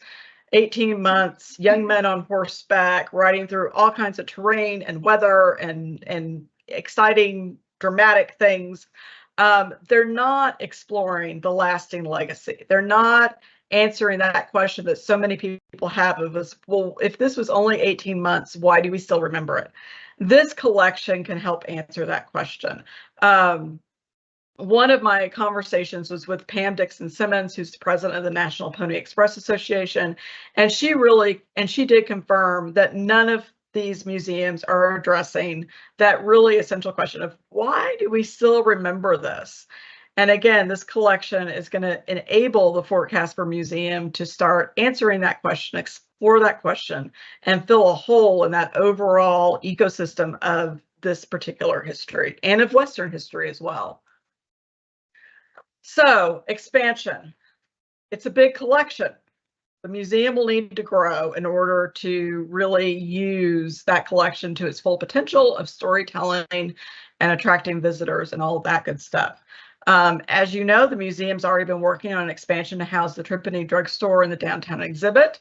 The idea here is that this expansion would take care of all of these things, that it would not just be the Pony Express, but all three things to kind of get that comprehensive expansion taken care of. Construction estimates, cost per square foot, are all over the map with museum projects. So a few numbers just so you kind of know what I drew on to draw on a potential estimate of how much this could cost. Right now, the average commercial construction cost in the US is around $490 per square foot. So that number would put a $7,500 square foot expansion at around 3.675 million. However, museums are usually higher in part due to HVAC needs and the cost of exhibit design. We want this to be a well-designed exhibit. So this same source estimates museum and entertainment project costs at $892 per square foot, putting the expansion at about $6.69 million. There's also, I put into the full report examples from other museums of more recent projects, and the cost per square foot ranges from $300 to $1,500. So there are choices that will need to be made on all kinds of levels, but for the purposes of this and just kind of having a nice average estimated cost of about $7 million. The Fort Casper Museum Association is prepared to lead a capital campaign to raise this funding. I do believe, as a fundraising consultant, that by combining both a project of strong local interest with a project that has strong national interest, you're going to be able to broaden and expand the pool of potential donors. You're going to be able to provide more gift opportunities. All of this money will not be coming just from your local community, because there is such a strong network of people that are very passionate about the Pony Express. The collector, Joe Nardone, was beloved. I do believe that people will donate in his memory to help preserve his collection and his legacy. Some of those donations may be small, but I would not discount the power of a memorial gift within a niche community. There's also a strong possibility that other collections will follow this one, because again, he was such a figure in this community, which would enable the Fort Casper Museum to essentially become the National Center for Pony Express history. By combining the local with the national, the Fort Casper Museum is broadening the menu of options for donors. Like anyone, each donor will have something different that sparks interest and that potential gift. having that broader menu of reasons to give will only increase the number of gifts, and we do anticipate significant support from outside of Casper. So economic impact, which is Catherine's specialty. Western has history, and Western heritage tourism is still extremely popular and growing. I did visit with the folks that visit Casper while I was in Casper, and they agree that while a lot of people are coming to your community for sports tourism and outdoor tourism, a lot are coming for that Wild West experience. And there is a market a place in the market for a museum that tells a broader story, especially looking at that longer term impact of the Pony Express. I believe that this expansion could easily double the annual attendance for the museum, which will increase revenue beyond the rise in operating expenses. Because of course, if we're doing this, there's going to be greater utilities. You'll probably need at least one more staff position, but I think the increase will help keep that cost recovery rate where you want it and more than what it's doing today. And then to look at the broader city of Casper, this is what Catherine does this so much better than I do, obviously, because it is her specialty. This is the numbers on the economic impact to the city. As you can see, there's a pretty broad jump with that increased tourism. Right now, the museum, about 65% of its visitors are from outside of Casper, and so they are bringing outside dollars to benefit your tax base.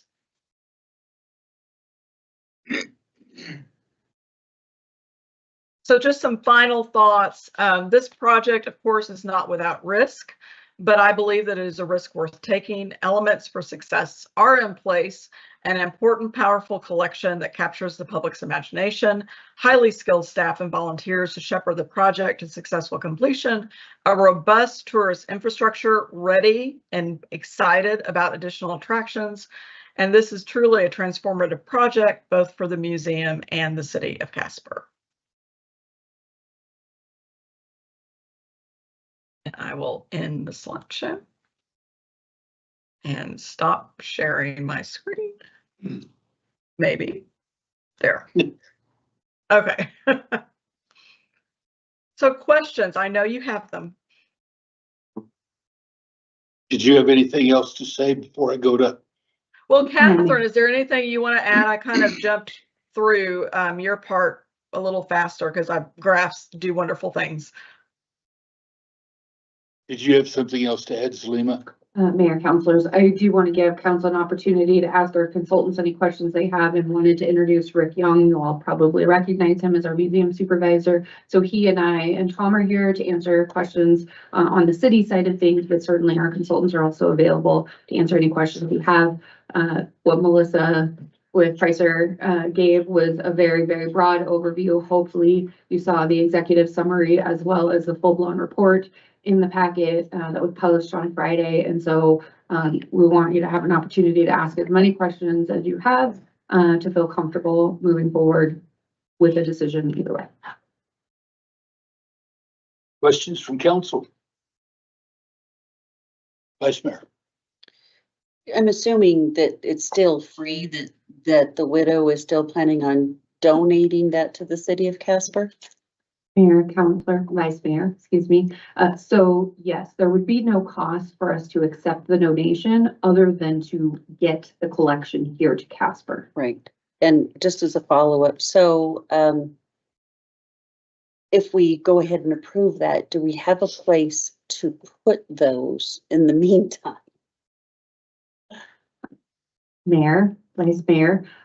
So we do. We have a couple of different options that we have explored at a very high level. Certainly, given the decision that's made tonight, we would start doing a deeper dive into those, but we do feel that we have adequate space to temporarily store the exhibit until the expansion can be completed and we can move the collection into its final home. Any other questions from other councilors? Councilor Gamroth. Thank you, Mayor. Thanks, Salima. On that note, in regards to, how we're defining temporary, it looks like the capital campaign would be somewhere in the neighborhood of $7 to $10 million. And so, do you have any expectation how long, or does Brady have insight in regards to what sort of timeline you might be looking at to enroll those monies to build that project? Mayor, Counselor, I guess I don't feel comfortable speaking to that. However, Melissa Pricer is a fundraising expert. That's part of what she does for her profession. And maybe Rick has some insights into how long he thinks a capital campaign of this size might last. But let's turn it over to Melissa first as Rick comes down to join me at the podium. I mean, I think that, again, I think Rick will speak to this better because he knows the potential donors in a way that I do not. I would anticipate at least a year, if not a little bit longer, of active fundraising before any active fundraising begins. Once if a decision is made to accept the collection, the first step is also going to be to get that collection inventory done, which will take a little while, and get solid renderings and a plan together to fundraise, because you can't just fundraise with an idea. You need a little bit more. And so sometime next year, I would anticipate active fundraising to begin. Sometimes these things happen very quickly and sometimes they do not. So estimate another year at least. And then construction will probably take at least a year. So I think, the very earliest anything would open would probably be 27 or 28. This is not a speedy process, but I think there's also lots of things that can be done with the collection while the process is happening behind the scenes, as far as pop-up things and just ways to talk about it and get the community excited about this new thing coming. Mayor, Council, I think that's a timeline we're probably looking at. We don't see launching the campaign until probably next summer. There's going to be a lot of steps that we have to go through in order to get ready to approach people, possible funders. So, timeline I think is close. Now,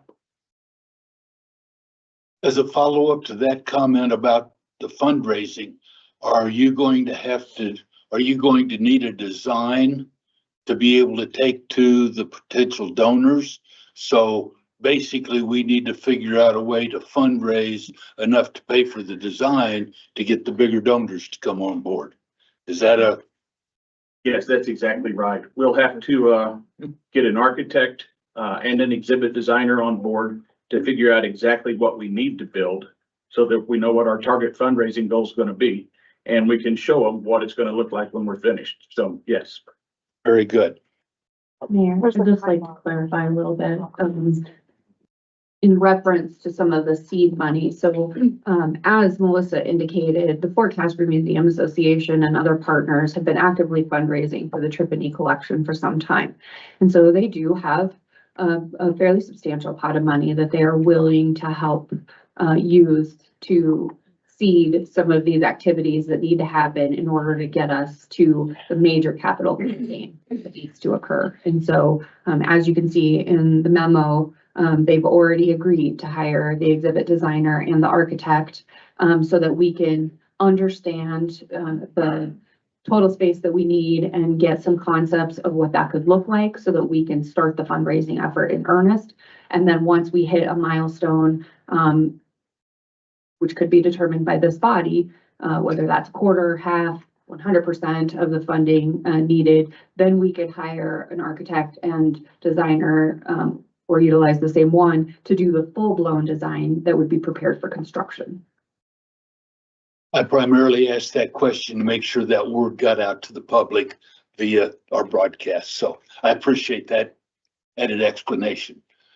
I believe you had a question, Mr. City Manager. Yes, sir. Thank you. Just to follow up on the funding question, if I may, and I'm not Yes. sure who to direct this to necessarily, but it would be really interesting to understand what you think the breakout would be between local donors and national or international donors that would ostensibly contribute to this. Do either of you have a feel for Of the 7 million bucks on a percentage basis, what you think we could generate from donors of those categories? Rick, why don't you start? And if I need to back you up, I can, but I feel like you've had some conversations that I have not been a part of on that kind of thing. Okay, Mayor, Council, Mr. Manager, I don't know. There will certainly be a certain amount that's local money, and I know that there's great opportunities to get funds from the rest of the country. What that percentage breaks out to, we haven't hired a fundraiser yet, and we haven't really explored that very deep, so I couldn't give you, I think, a number with any confidence. There will be money from both.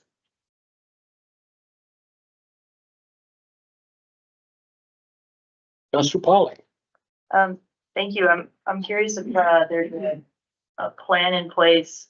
Anytime you take on a collection like this, I feel like it's a huge responsibility to take care of it. That basically lasts into perpetuity, right? Like this is not something that you can, change your mind about very easily in a few years. I'm wondering if there's a contingency plan. If for some reason the capital fundraising is not successful, do we have a contingency plan? Has that been discussed with the state at all? Do we feel like we would just keep going until we got the appropriate level of funding? What have the discussions been around that? Mayor, Counselor, that's an excellent question, and Melissa and I did have this conversation. Generally, our strategy would be to structure the donation agreement as such that we could divest the collection if we needed to.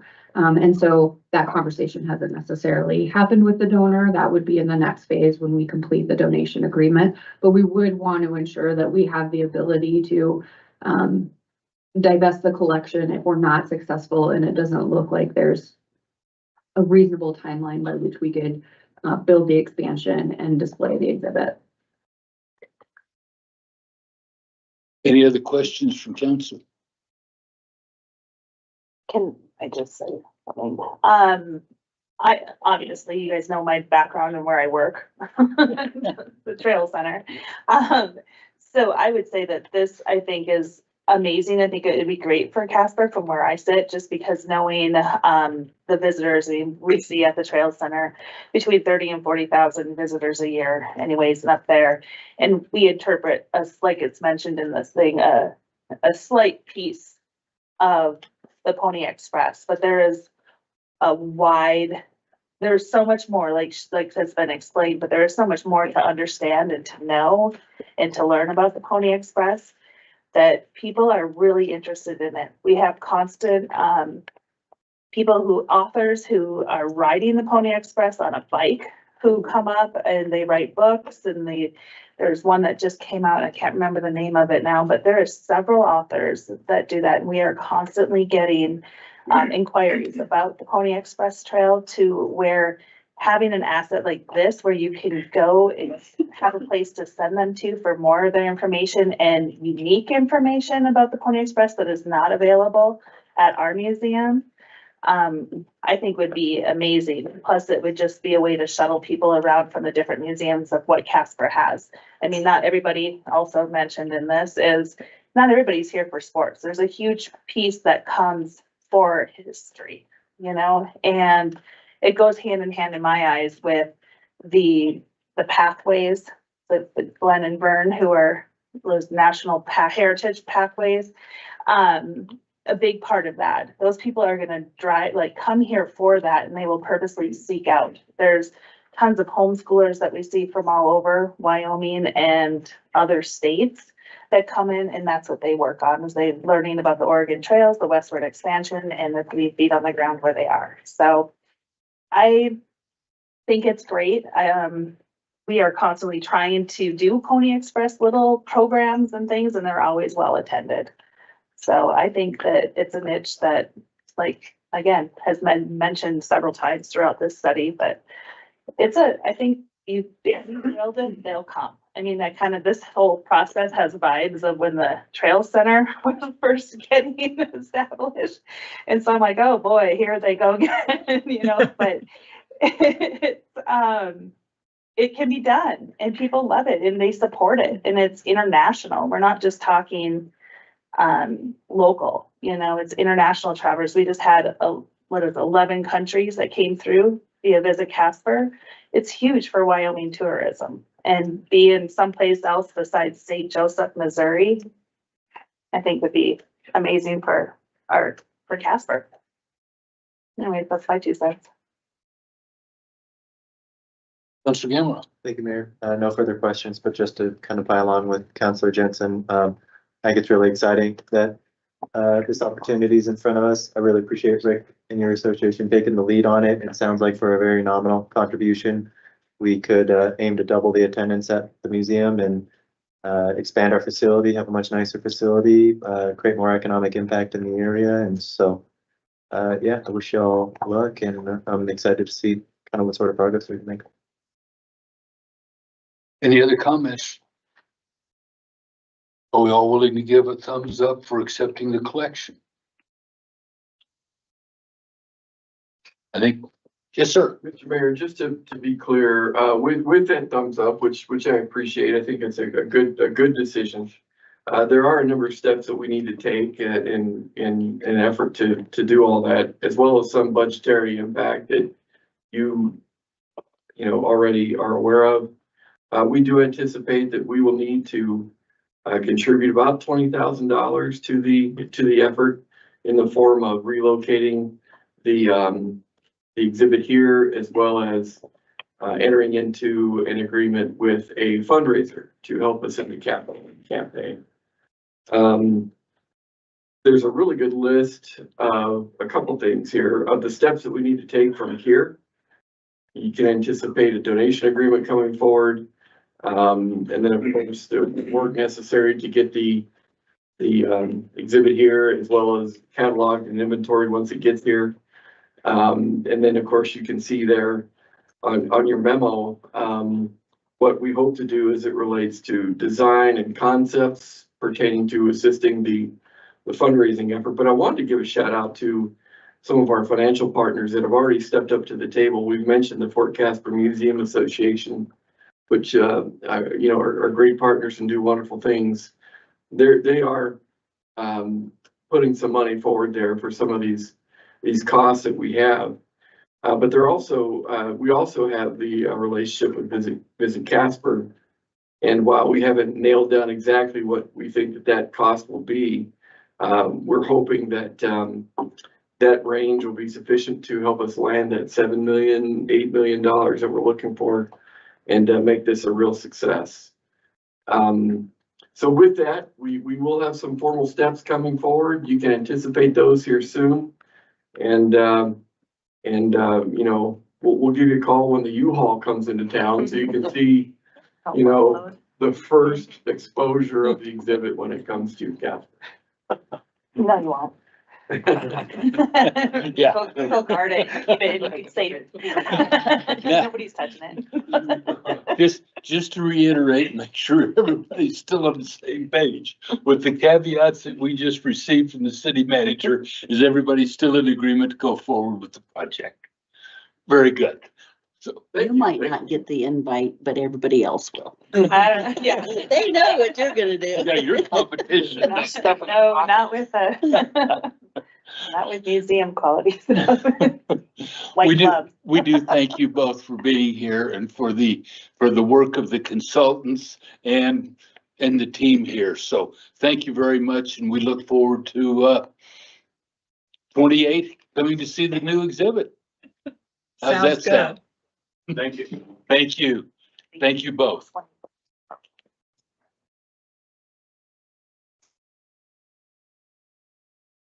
Next would be the city initiated zone change request.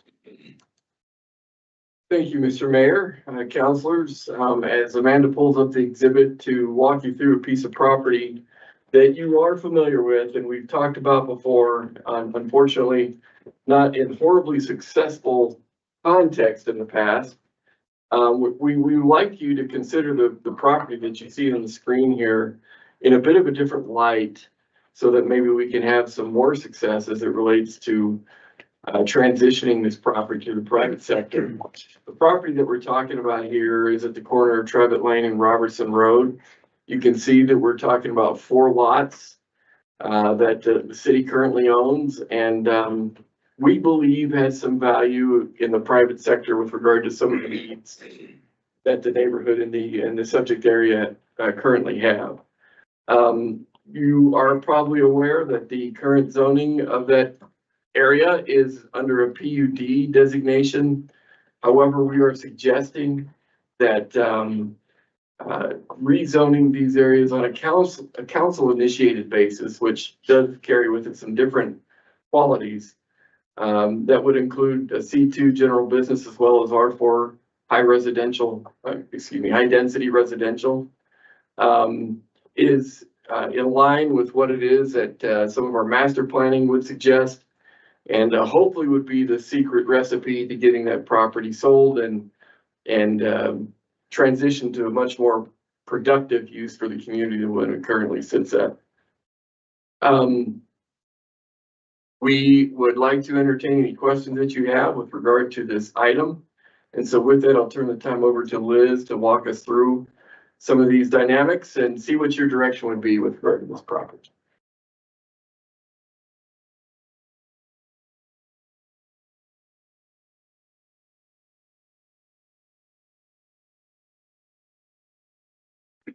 Mr. Mayor?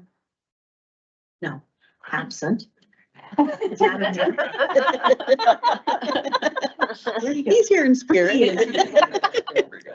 And counselors, I think the city manager did a great job of the overview. Craig Collins and I have just spent some time. We've had this listed, I think 8 times to sell. The valuation is in the memo, right at just over $1 million. But from the developer community, we have just heard that the PUD can be a little bit onerous. We have design standards, for instance, that are part of that.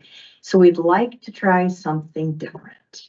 Granted, you know, there's always the jokes about the assumptions on that, but we would like to try something different with your approval and see if we get some interest, and then bring those proposals forward. And then I think we would be able to have some good discussion as to what might be there. But with the comp plan, we have interest in seeing potentially, we'd love to see some more patio homes out there in the neighborhood. I think all of us are familiar with the area. Maybe just some small convenience store opportunities out there. It is classified as a neighborhood center in that area. So again, for our west side community, counselors may want to weigh in from the west side on that particular site. But again, our reasoning was to try something a little bit different than listing it as a PUD again. I've got a question. Hang on a second, let me get right back to that. So I'm a little confused on why you're doing a C2 designation for that area. It's a residential area. Wouldn't it make more sense to, I mean, I'm not a fan of the R4, but I understand the R4, but wouldn't it make more sense to do like an R2 and an R3 and not a C2? Mr. Mayor, Counselor, we looked at that. The C2 does allow some creative flexibility for even kind of a mixed use housing if we wanted to try that, similar to what we have in our downtown core. So that's why we thought we'd like to try the C2.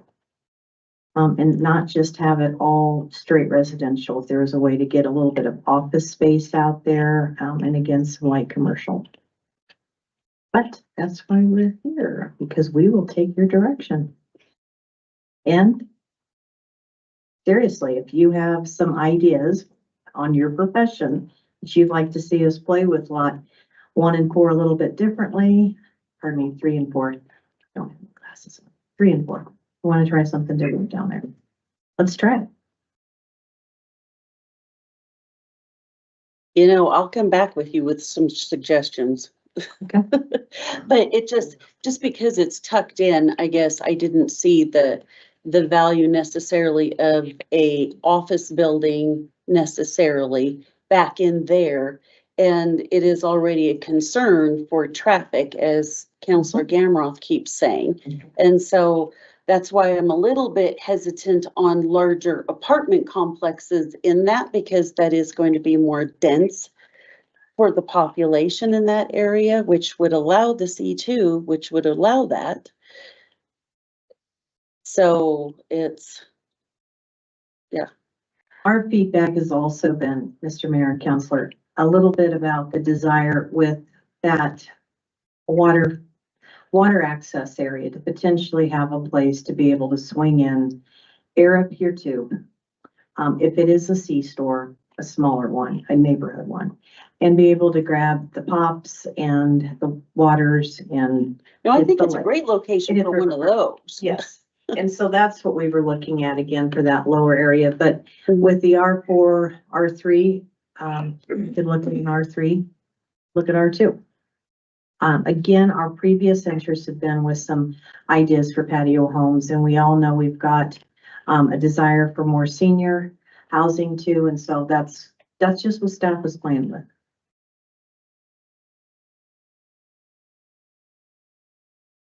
Councilor Bond. Thank you. Thanks, Liz. Just a little more clarification on the R4 designation for those larger lots. You mentioned patio homes, but is there anything that would preclude a developer from putting in like even a larger, like multi-story, multifamily dwellings in that area, or would that be prohibited? Mr. Mayor, Counselor, no, that would be allowed, and I think that's what Counselor Griffin is getting at. So if we wanted to tailor it to something that might be smaller in number and scale, we can easily go back and play with that. Because I absolutely agree with Ms. Mayor about, the traffic impact, not only that, but, I mean, we lived through that before with other neighborhoods and the prospect of putting large multifamily dwellings in there up close to single family dwellings. And I understand the whole mixed use idea, but I think we would face some opposition from the neighborhood with that, but I like this. I could see the C2. I'm okay with those, I think, with the general business, but. Councilor Pollock. Yeah, thank you. Yeah, I feel like this is consistent too with some other, direction we've gone to start to take PUDs off of our books. And so I feel good about that. And, obviously something's not working for some reason. So I think it's great to try another approach. I personally quite like the breakdown. I mean, I could see a case to be made for an R3 or some other type of residential zoning there as well. But I like having the C2 right there on the corner. I think that could be really handy for the right opportunity. So, one question I had, I believe that we just listed this whole thing. It was all of the parcels together. Is that how we've done it in the past?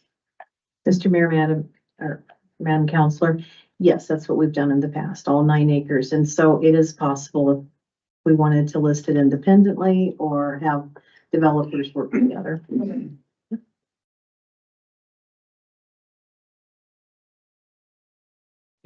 That's good. Jen, Can I just, I'm sorry, can I just clarify one thing that Liz said about, could those lots be sold separately? 1 and 2 and 3 and 4 separately? Mr. Mayor, Counselors, yes, we had it appraised, all 4 lots independently. Okay. So the total price is what you all see in your council memo, but they were all individually appraised. Okay, thank you. Sorry, John. Councilor Jensen. So because I'm directionally dysfunctional. Is this dirt lot, is that the ramp, the boat ramp where people go to the river? Is that pretty much it? Yeah. Okay, that's what I thought. I just wanted to make sure. I was looking at the way the road was going, right? I like the idea of a C2 just because that place is heavily used anyhow. And I mean, it's one of our heaviest, when I restocked all the life jackets and everything, that is one of the main places that everybody went in, and we were always low on life jackets and whatnot. So having something that is convenient, I mean, who knows if that's what's gonna happen, but having the opportunity and to sell it for that C2 and to zone it for that gives that maybe somebody who's an entrepreneur will come in and see it as an opportunity. But if they also want to come back and say, hey, can we change this to our something else? if that's what they want to, then that's always a possibility, isn't it? So, Mr. Mayor, counselors, yes, if they wanted to request a rezone of this body. yeah. I like it because it's not selling any other way, so why not? Vice Mayor. I was just trying to make a point of, just a clarification point. So just as house sales and things of that nature, when you have a residential neighborhood and say, and we just had that recently this summer over, Nice. in that, in that area. Kensington. People will start to just absolutely not want to live there, especially if they know that there's going to be certain businesses there. And so I have sold homes in that area, and every single time somebody looks at an empty field, the first question they ask is, what's going to be there? And so if it is zoned C2, and you can, but so as a realtor, we have to say, we don't know, but it is zoned residential or it's zoned commercial. It is a problem. And so when they know that it could possibly be a massive apartment complex, a car dealer, hotel, something of that nature, it will hurt that neighborhood. And in the cells. And so I'm just saying that I agree with the two bottom lots. Absolutely, they should be C2 because I think that that's a great opportunity for a C2. I just don't think that the other two lots should be commercial. I think that they should stay residential. Yes. Yes. Oh, because I was under the impression we were rezoning the entire thing as commercial. No. 1 and 2 would be residential only. See, right there on the map where the purple is. Mr. Mayor, if I may, Vice Mayor, were you saying though that for lots 1 and 2, Never mind, just ignore everything I've said. no, that's okay. I wasn't sure if you were saying though that having an intense density like major apartment complexes can have would be helpful or not. It was not going to be helpful. Okay, and so that would be a data point for R4 because that is intense density residential.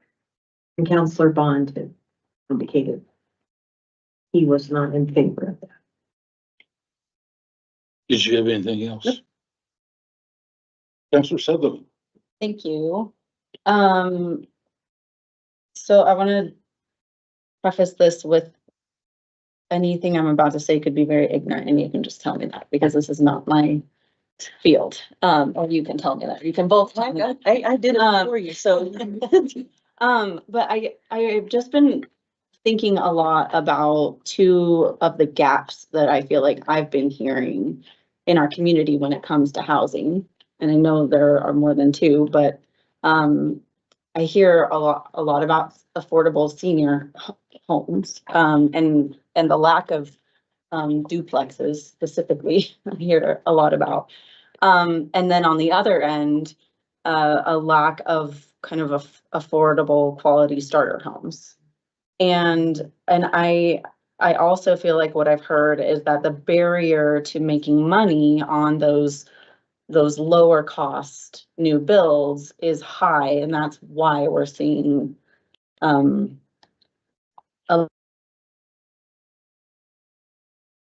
don't know if this is what I'm hearing. And so I guess what I have wondered is, I mean, we do public-private partnerships to put in utilities for commercial entities and to, we're doing that up near the event center, and we get money to do that so that we can support the private sector. And I don't know if there are options or if there is something that we could do to engage in a similar kind of public-private partnership where these residential areas where we have the land but not a plan, like, is there anything that we could do to help address those gaps that I feel like we're aware of in the community. And again, maybe not, but if the private sector isn't gonna go build outright more affordable homes because putting in the utilities and doing all the groundwork is just too cost prohibitive to them running a successful business, is there something that we can do? That's my question. Is there something that we can do in partnership with them so that our community has more access to homes that are less expensive? Mr. Mayor and councilors. Do you want to take this one? Yeah, I can take it. We can both do it. You want to go first and I'll fill you in? Sure. Yes, there are things we can do. In another week, two weeks, we're gonna hear from Kim Summerall Wright with the Casper Housing Authority. The city had a parcel of land, if you remember, over on Beverly Street, north of the fire station. That property, they brought forward a proposal which was less than appraised value. This body opted for the need for workforce housing to sell it. And we have a phenomenal workforce housing development there in Liberty Square. It is possible that as we get proposals now back on what we're looking at doing, and housing developers specifically reach out to us, we can bring their proposals forward and discuss them again as a body. And if that is something that this group feels that one of the proposals might need a little bit of assistance to help with that gap, we could consider that, because it was done for within our state statute that we were allowed to do that, sell it under appraised value for the necessary support of the poor. And so that is what was allowed with that particular property. Kim does have some other ideas that she's bringing forward, and we do have a housing group that we work with continually on properties and opportunities, even some opportunities for development of the Life Steps campus. We have some open space there that might be great for transitional housing, so that is currently under discussion too. Now, that's not your starter home idea, so you had a little bit of everything going on in your question.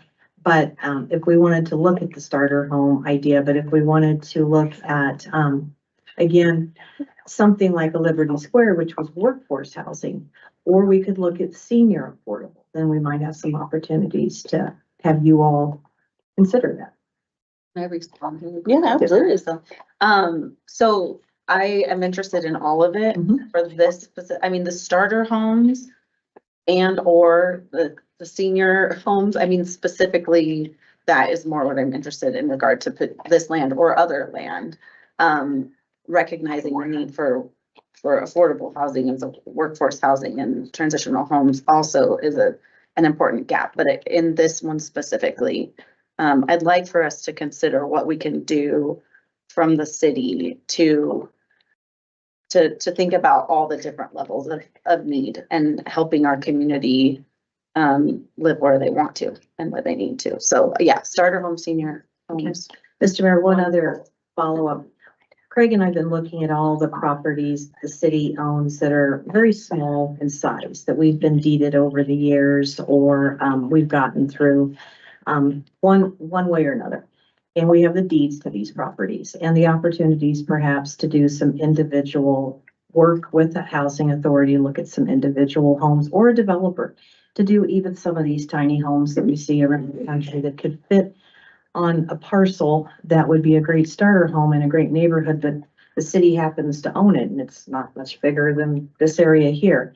And that would again put vacant land into some productive use, and we don't have to maintain it with code enforcement. So we are looking at that from our city inventory, and there are little pieces all over Casper that we're starting to play with in order to meet the issues that you all have brought forward to us on housing. I'm done. Your turn. So the apartment building that is being built downtown, I can foresee 100% that being filled with our elderly. 100%. And because the one thing that we in Wyoming, we lack the most is housing for elderly. So they usually are getting out of their larger homes. They need a smaller place. It's got elevators. It's a small place. It's got a place to park. and it's no yard maintenance. So because home health care and everything is so expensive, they're flooding into condos and other places because they can't afford it. That's where they're moving to. Patio homes is a great idea. However, they want to be closer towards all the medical. And so west side of town is too far west and it's too far away from their doctors. So they always want to be closer towards a hospital, the medical, the doctors and things. And so, really what I believe is what we're needing to do is to have some money for our elderly, because they're also, they're the ones that are in the homes, they're paid off, but it's too expensive to move somewhere else. And so it would free up the first time home buyer homes if we could get the elderly into a more suitable house for them. And so the housing needs are significant, and it is far greater than the first time home buyer.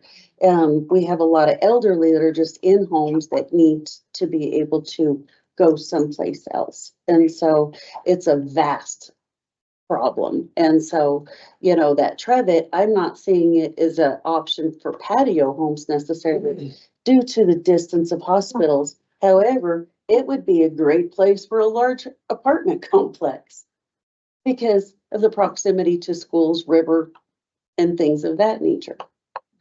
So it's,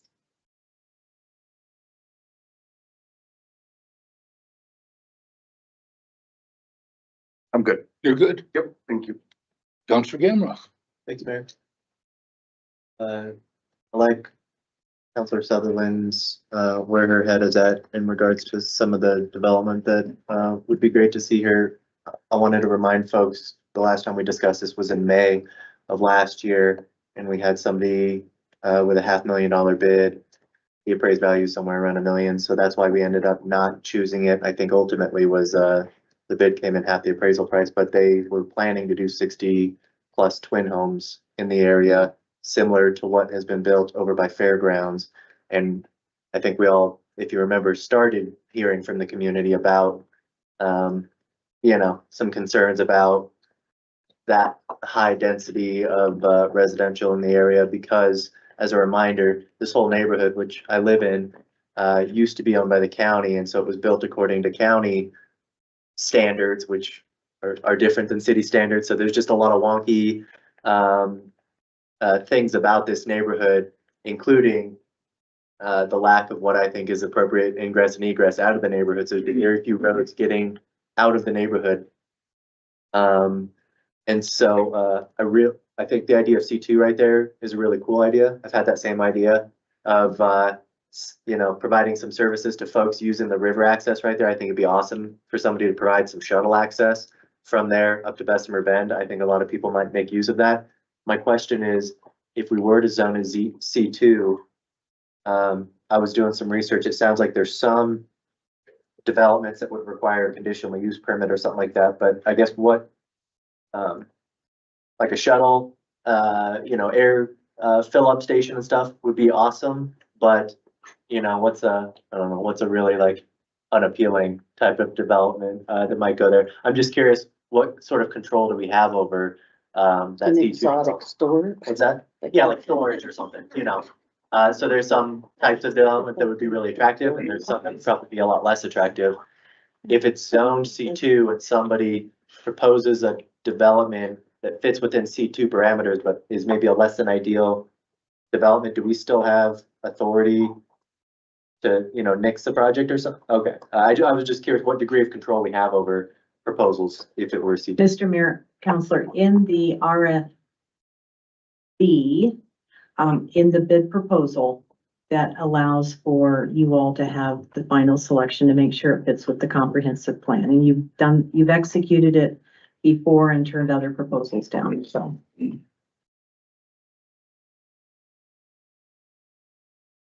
Any other questions, comments? No. I think we're ready to are we ready to rezone it? It's staying at R4 and then the C2. It's proposed for R4 and proposed for C2. That's what we had talked about, or not. It's PUD currently. Right, we're taking it out of the PUD and zoning it R4 and C2. Bingo, bingo. Pursuant to your And we got 3 readings, right? 3 readings.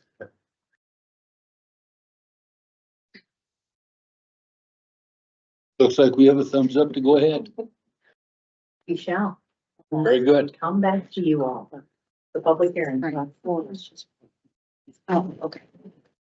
And we're gonna run behind on this next one too.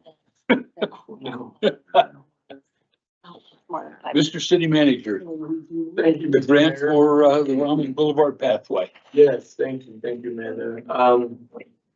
We brought this topic to you, very recently, and I'm afraid we created Zoning. more confusion than we did try to answer some questions. And so we thought we'd take another run at this with some clarifying information, as well as making sure that you're comfortable with respect to an application that has indeed been submitted to YDOT through the TAP program, for a fairly substantial pathway project. As you all know, like we talked last time, we were talking about leveraging somewhere in the neighborhood of $7.2 million, $7.5 million for a local match of somewhere between $700,000 and $800,000 for the scope that you see here on the screen.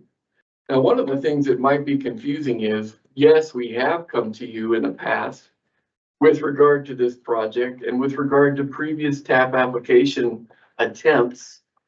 The difference, however, significantly different, was that we were not trying to go for the entire scope at once. We were going for different phases. And of course, with that, smaller construction values, mostly because that was what was available in that day and age when we came to you previously. There just was not this volume of dollars available that we are trying to pursue now. So the question before you tonight is fundamentally whether or not you're comfortable with us continuing in our effort to try to find grant money to accomplish this scope that you see on the screen, or given the fact that it is a fairly sizable local match, whether or not we should pull that application. Now, the good news is that if indeed you are comfortable continuing to see how this shakes out, and if we are fortunate enough to see, a favorable approval, if you will, to our application, council still has the opportunity to consider on a formal basis the grant agreement that would empower this whole project to move forward if we are successful through the application process. So those are the questions that are really before you this evening. I have Mr. Brower here, of course, to provide much more technical detail than I just did right now, and walk you through any questions at all that you might have, leading to some direction that we'd like to see this evening if possible.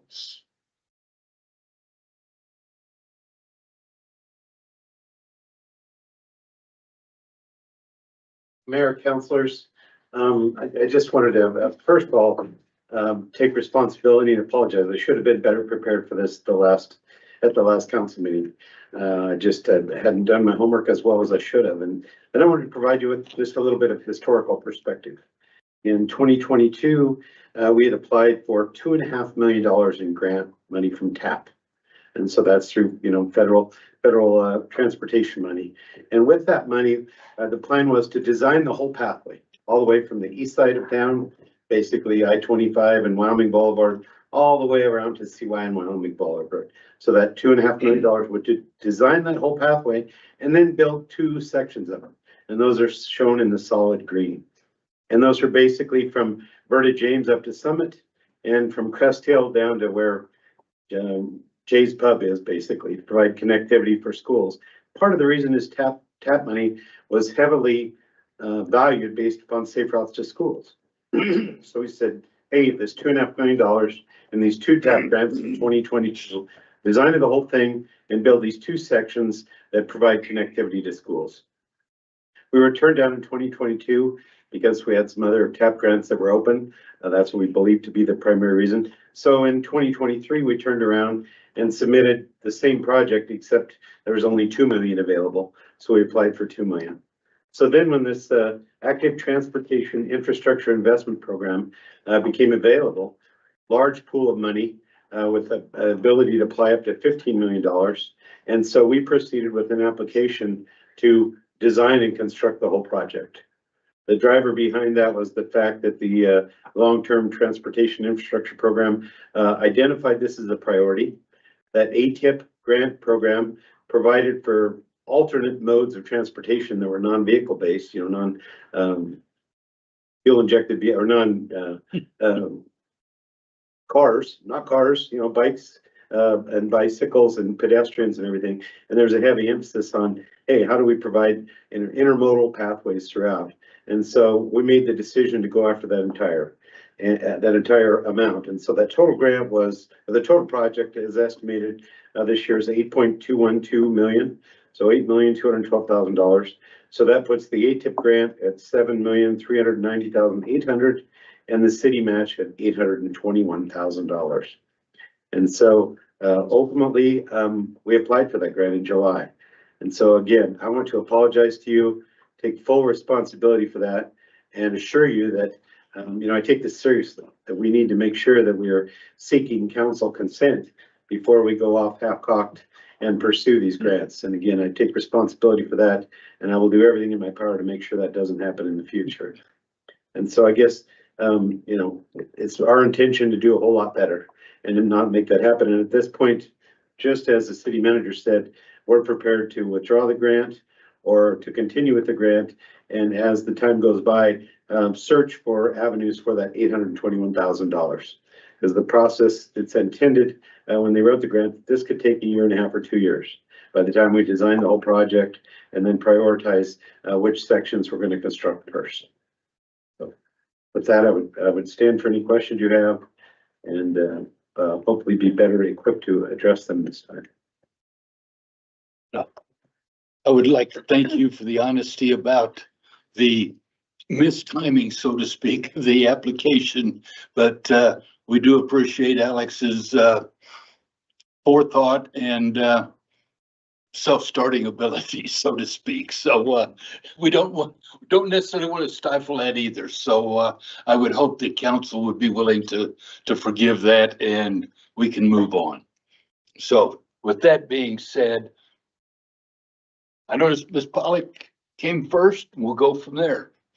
Okay, thank you. I think in the last conversation, one of the questions that was really coming up was kind of like, why this project? Why is this a priority over some others? And I think it's, and maybe while Liz is still here, that might be a MPO related question as well, as I think, there's been a number of elements of this that have been identified in some of the planning there. And so I'm wondering if, somebody can kind of answer that, like what specifically about this project is what you think the best use of it, $800,000 of match funding, if we could, build any pathway, why this one? Mayor, Councilor, I know one of the things that was identified in both the long range transportation master plan and again in our Parks and Recs master plan is that Casper and Natrona County has really above average usage of trails for both walking and bicycle use, approaches 20%. And so there was a lot of desire for that usage. The other component of that, when we were looking at this grant, that it really focused on alternate transportation methods. And so the idea being this was a real primary connector.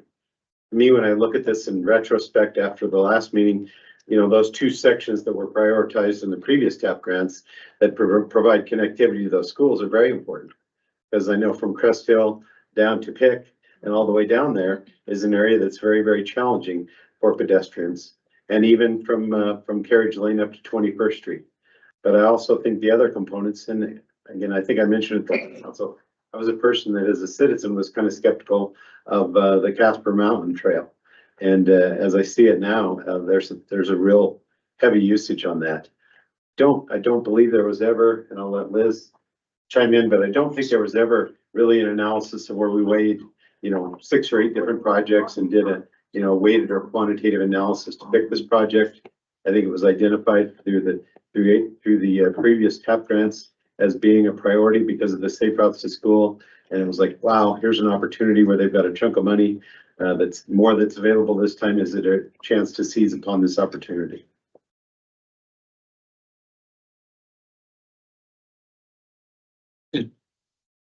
Any follow-up? You good? Okay. Vice Mayor. So just to clarify, so this grant is looking at putting sidewalks really kind of where it's in the residential areas, for the most part, correct? That it's not eventually going to be wrapped around the entire of, it is the entire. This is for the whole thing. Mr. Mayor, it's basically from CY to Yellowstone, all the way around, circumnavigating, if you will. Yep. Wyoming Boulevard. Mayor, Councilor, it's important too, so a lot of times when we think of sidewalks, we think about connected. And the plan along Wyoming Boulevard was not to have this connected. Again, I think it's more like when I think about Casper Mountain more like that trail where that's separated from the roadway so that it's, a safer mode of intermodal transportation for the walkers, for the bikers. That is not just like a sidewalk that we see in a residential street. But just as a follow-up, and I guess in part of what just is my mind, just living here my entire life, how many times is Outer Drive shut down in the wintertime? Like if you're riding a bicycle on that in the wintertime, you're gonna be blown. It's just, you're not gonna do it. Councilor Gamroth. Thank you, Tom, for the additional research on this. So I totally see the value of connecting, Poplar Street to Jay's Pub area, Crest Hill to residential area. And then also on the east side of town, connecting, Summit Elementary to the mall area and some of those areas. The reason I brought up some hesitation at the last meeting was really that stretch between Poplar Street and the Country Club, maybe a very large stretch right there where kind of to the Vice Mayor's point, I would consider myself a pretty avid trail user. I would never bike that because you have no protection from the wind. I just think it'd be a pretty miserable experience myself, but I do not, I'm not naive enough to think I speak for all users. I was trying to look through the MPO long-term transportation plan, and in that plan, they did say they identified it as a higher priority item, but I guess I was just looking more. I don't know if anyone can provide me any information in regards to like what that sample size was, or give me some further context in regards to, if you attended some of those community meetings or something. I guess I would want more feedback. I would want feedback from user groups about whether they would actually use that area, because though I think it would be a pretty miserable stretch to ride a bike, if there's hundreds of other people that disagree and would use it, then I think there's value there. But that was my hesitation, was a significant city investment for a trail that may never get used. It's Liz tonight. Mr. Mayor, it was phone a friend, so. Speak down. This project first came up in 2012 with our MPO at that long-range transportation planning session. And as far as the sample size, we had all the public engagement. It was held up at the mall. And the contract team at that time laid out huge maps of Casper all over the floor of the mall, and the input was phenomenal. I know I was up there. We would leave it, people would write their sticky notes all over this as a priority. So that's 2012. Fast forward to Connecting Crossroads, which was our LRTP that we launched then in 2019. This was still labeled as a high priority. We go out, we do the public engagement, it's going on. We had it all last week outside of the Iris, and you all probably saw them when you left the council meeting. So we are in the midst of our newest LRTP. But to Tom's point, again, this was a high priority in the Connecting Crossroads LRTP of 2019 and 2020. So we are working to execute to those goals, which were high priority, mid priority, low priority. But this one has stuck around since 2012 as being something the community would like to see.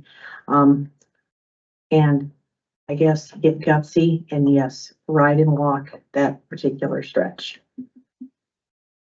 There's some hardy ones out there. Thank you. Well, I stuck my name on the list right before you. Back in my mountain climbing days, one of my climbing partners lived over on the east side, and it was before 21st was cut through or anything else. And we used to come down 12th Street, hit Outer Drive, go all the way to Casper Mountain Road and back. And at times we would go ahead and go up and make the Garden Creek Loop or cut across Goodstein and come back.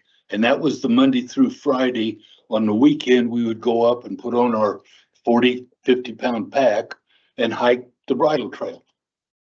And there were quite a few people that were out riding that road. In the years since, and even towards the end of my climbing days, that started to decrease because traffic started to increase and it became less and less friendly, so to speak. And yes, the wind does blow out there.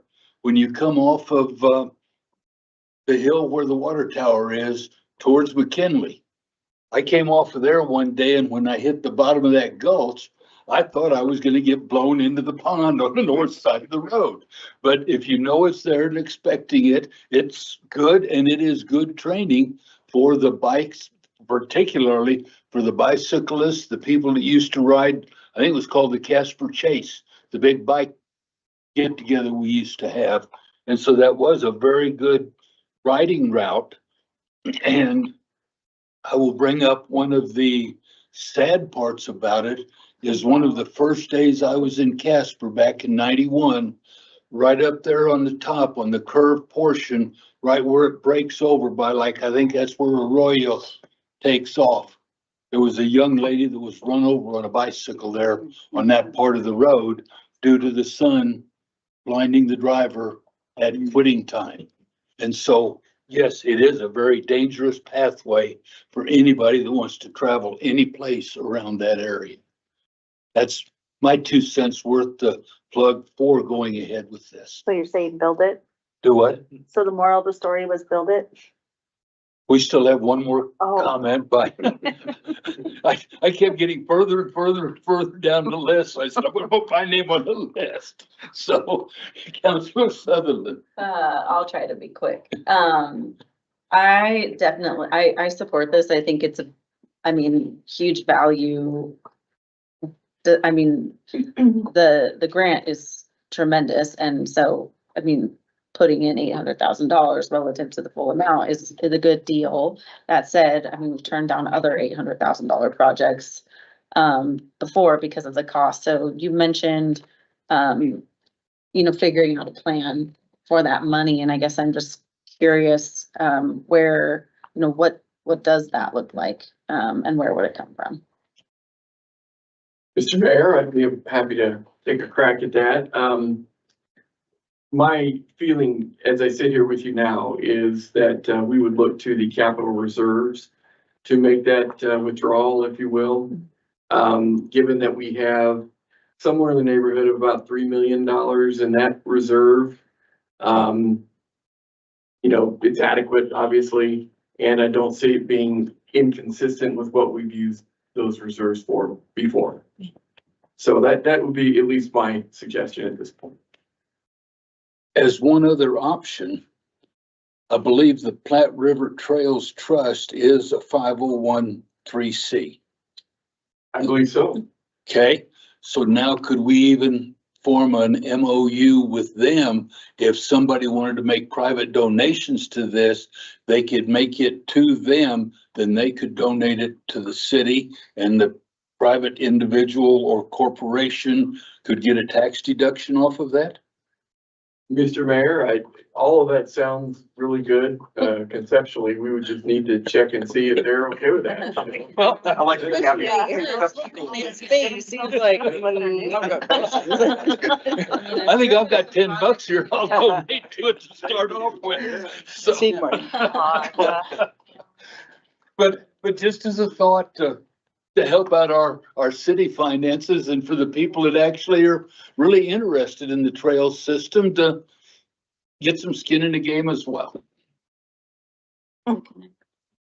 So are we willing to go ahead and, so are we willing as a council to go ahead and continue on with the grant application? Looks like we're good. Thank you. So Alex, thanks for making the deadline. Okay. Well, we're only an hour late. Do we have anything on the agenda review? Mr. Mayor, I would be happy just to make reference to your grid document and take any questions if you have any.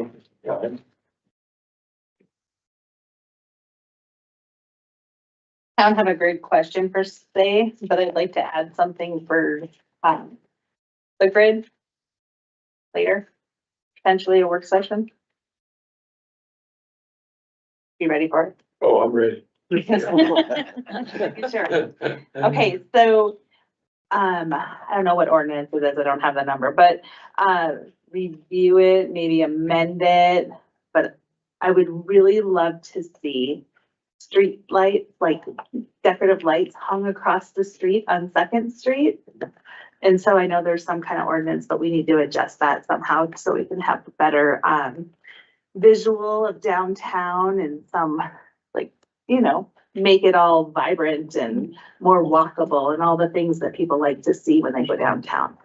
So just something so that we can hang street lights across, maybe from like, suggest, I have a lot of pictures, so I can print you off pictures of other cities that do it around Wyoming, Cheyenne, Cody, they all have it, and they have some infrastructure that goes from, not like the buildings, because we used to be able to have it, and they had the infrastructure still there on older buildings, from like Lou Talbert's across, you can still see it.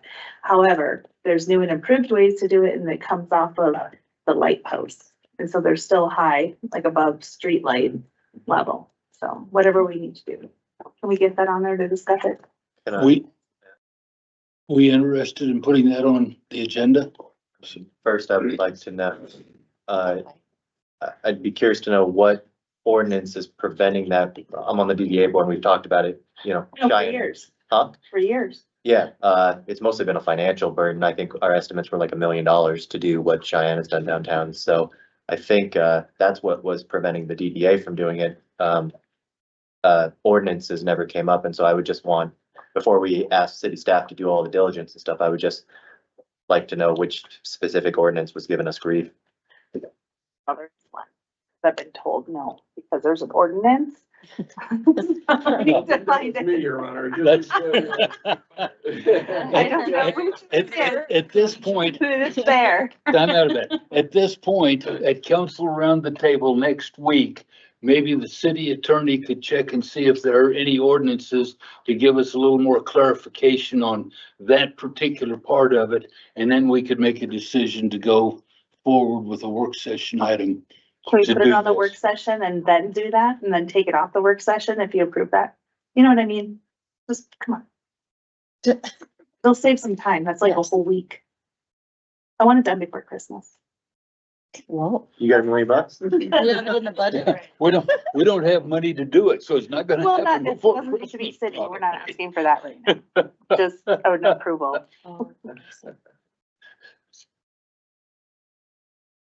Yes. What does council want to do? Yes.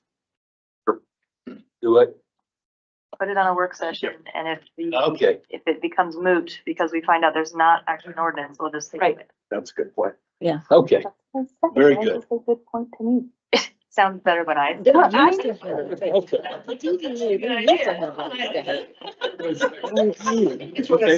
say that? I'm sorry. The scrolling difficulty in my email. What was the comment? Jenna said the same exact thing that Amber said, Oh. and I responded to, good point, Amber, when. Other way around. Was Jenna's idea. Okay. Any, You both need great points. okay, anything else on the agenda review? And I'm sitting here Thanks, half Amber. deaf and missed it all. I mean, I was gonna save it for around the table. This is. Okay, well, we'll go ahead and do it around the table then. You want to start, Kyle?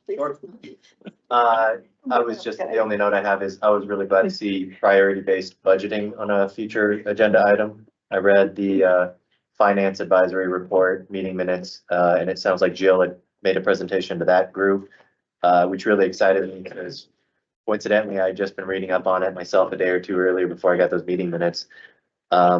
Jill is not here with us this evening, but my only ask of that when we get to that in the future is I know there's a few different kind of budgeting methods. There's the priority-based budgeting, performance-based budgeting, zero-based budgeting. And so it sounds like she was specifically interested in the priority-based budgeting. And so if she could provide, my guess is she considered those other ones and decided this was kind of the route to go. And so my ask would just be that we get some rationale or context regarding the other ones as a part of that conversation. If that analysis there has already been done, I don't, we might not need to reanalyze it all ourselves, but I know there's a few different methods. And so I was just hoping to have a very comprehensive chat about that. So that's all I got. With that being said, is that something that we need to do between now and election time? Or is that something that ought to be put on January, February, right before we start the budgeting process with new council members?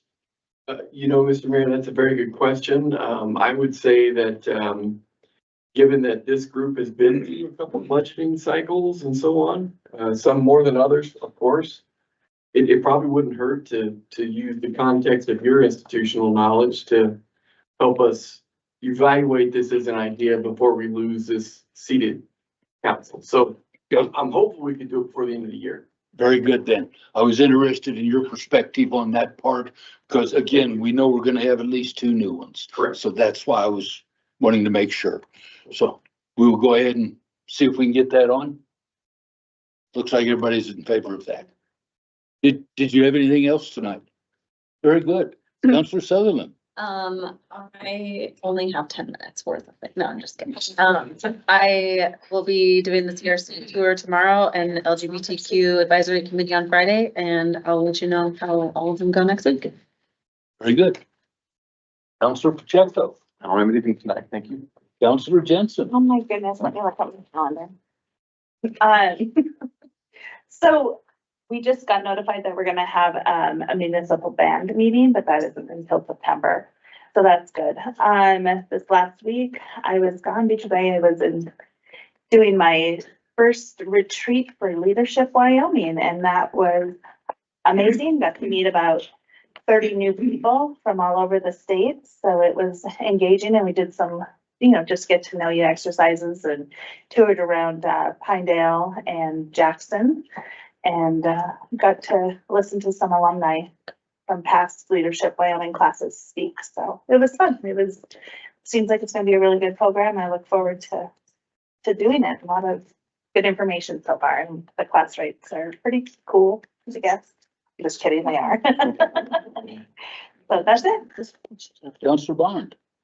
Thank you. I had two meetings this last week. I went to the planning and zoning meeting.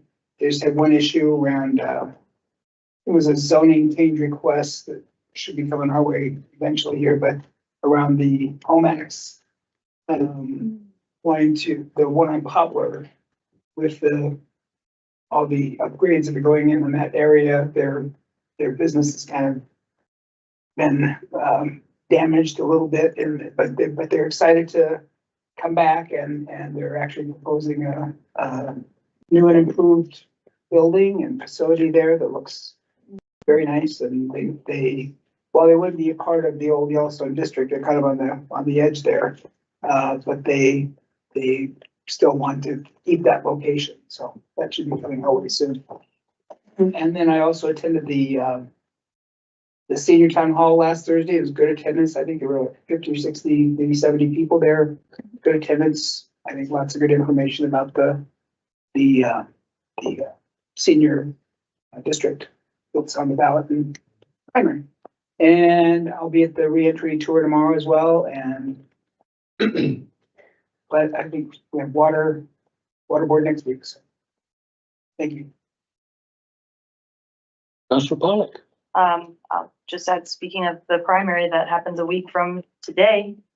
So make sure you've got a plan to go vote, and you can, I'm wearing my sticker today, you can go early to the courthouse and avoid all the crowds. So yeah, if you want to hit the easy buttons, you can do that up until, you can't do it Tuesday, but you can do it anytime between now and then.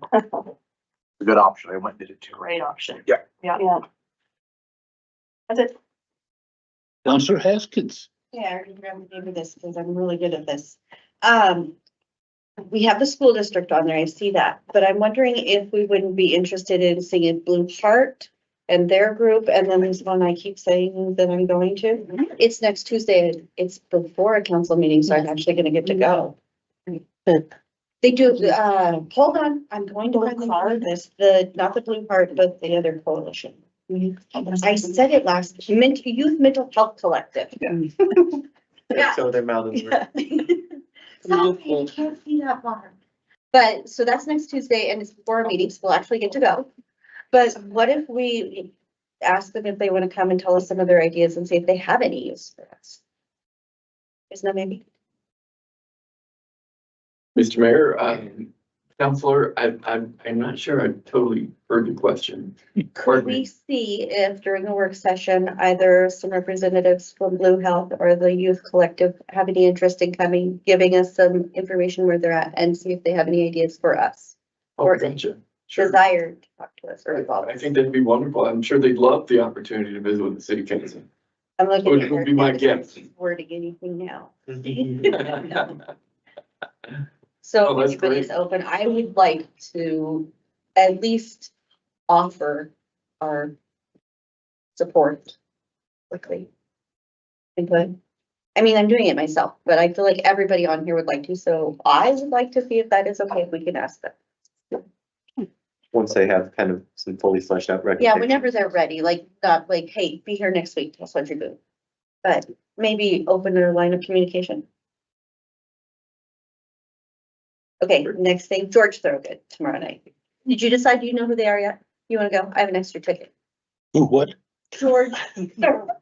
No. Bad to the bone. No, I do not need that ticket. I'm George Thorogood and I am taking all my parents and I'm so excited. Couple oxygen tanks, we're gonna move forward. I will pass. I appreciate the offer. Thank you. No, I'm just old country boomer. So, That's all I had. That was my last time to say I'm going to George Thorogood. very good. And if I have it correct, you're gonna miss the next couple of meetings. Yeah, maybe not. So times change. I'll probably be here for the next couple of meetings. Okay. But I have talk on Thursday. I'm done now for sure. But I will definitely be here next Tuesday. So Hawaii Okay. has been tabled. Oh, again, I was gonna go during 2020. I probably prevented a pandemic. You're all very welcome. I'm gonna stop at that. I don't know whether they give you a second chance or not, Just the but, one thing. okay. I went to the Thursday town hall last week for Prism Logistics. It was their last town hall, I believe they were holding until they apply for their conditional use permit through the county. It did sound like they had a timeline to get that application into the county here in the next couple weeks, maybe even, if not a couple months. In some of his messaging materials, he indicated that he planned on beginning operations by the end of the year. And so this council and its individuals may consider, what, if anything, we want to say once that conditional use application makes it to the county. It sounds like it'll be in the relatively near future. So maybe that does warrant a work session. I do think that we at least need to have a conversation about what position, if any, we plan on taking. So I guess I would ask for that to be on a future work session here in the next couple months, because otherwise we'll be reacting to it after the fact. I don't know how long of a timeline they have after they submit the application and, you know, what the timeline is after, before they're obligated to make some sort of decision, but I'd rather be proactive about it than reactive. Along those lines, is that something, because they don't have to come to us for a permit or anything, but is that something that we should be talking with the county commissioners about, something to put into their conditional use permit on road maintenance for our portion of the road, and the portion that basically the three of us, and by the three of us, I'm talking about, because the county has done some on the county, we have done some on our city portion, and there's another portion in there that three of us, the county, the city, and the private homeowners, have all done something on. And so I think that's one of the bigger concerns from our standpoint, particularly, is not letting them destroy a city and private homeowner access or asset. Mr. Mayor, Mr. Counselor, I think there's a couple ways this could go.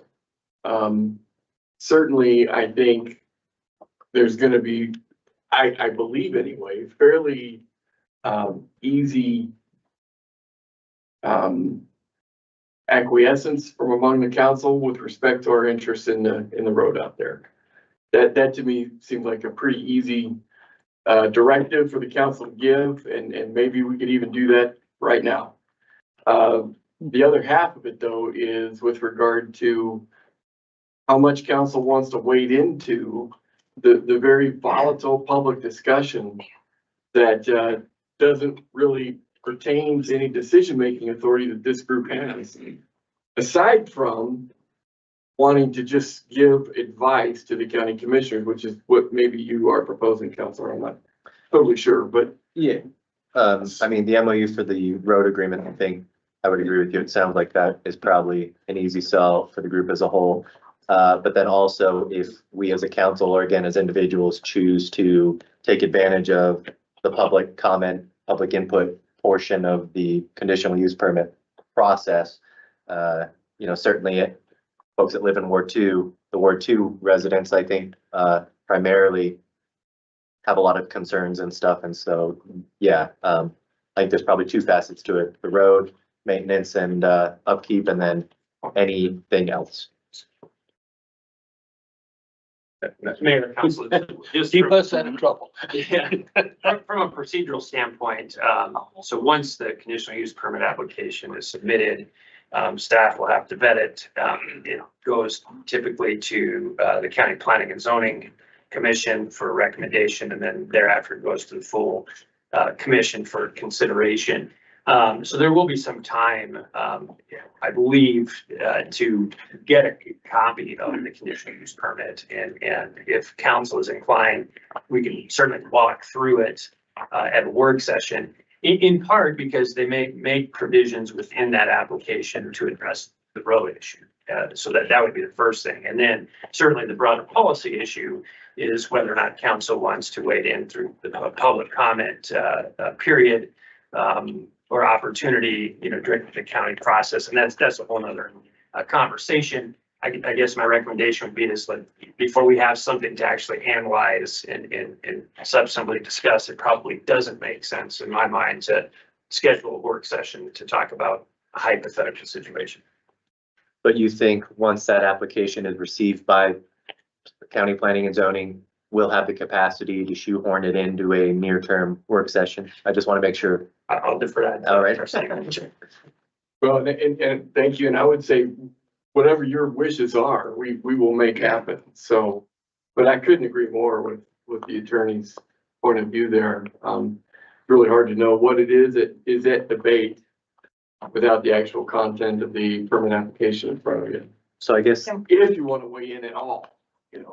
Well, and I guess too, by the same token, council may not, as a whole, may decide not to take a position, but I think any one of us individually, and particularly those council members, can represent themselves as a council member for that ward to make on behalf of their ward a comment to the planning and zoning or the commission. Is that also a fair statement? Yeah. Can we just preemptively say as soon as we see a conditional use permit, we want a work session to review it? Say again? Can we just preemptively say, as soon as we see a conditional use permit, we want a work session so that we can at least review it and decide if there's further action necessary? Oh, yeah, I have no problem with that. Yeah. Yeah, but we need to wait until we see it. Yes, absolutely. File a personal statement of your own personal stuff towards. Okay. But I thought I wanted to make that clear as well, is that basically we are all citizens of the county. And so we do all have our own personal right of free speech. So. I appreciate you giving me a second chance at around the table. That's all. Well, I did catch you off guard calling you first. Ms. Vice Mayor. Oh, I thought, did I already go? no, I don't have anything. Just let's go for it. just wait till I go to eeny, meeny, miny, moe. Yeah. It's really throwing us off. It's the order has thrown off. Trying to keep everybody on their toes. Did you have anything? Nope, you're good. Okay, very good.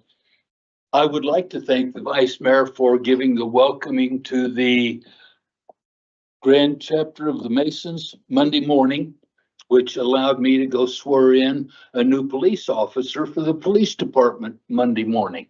So we thank you for that. And then last Wednesday evening, I gave a welcome to Casper to the Grand Chapter of the Eastern Star.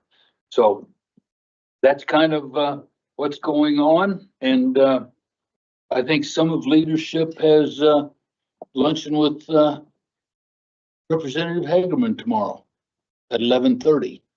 So. Who does? Do what? Someone in the council, yeah. Yeah. In the State of the Nation. You're on. State of the Nation, yes. that's It what it's said the called. Chamber Okay. of Commerce. Oh, Yes, but it is with Representative Hagerman. Jesus. So nothing else, then we're out of here. Thanks, everybody. Thank you. We're only 35 minutes late. It's late.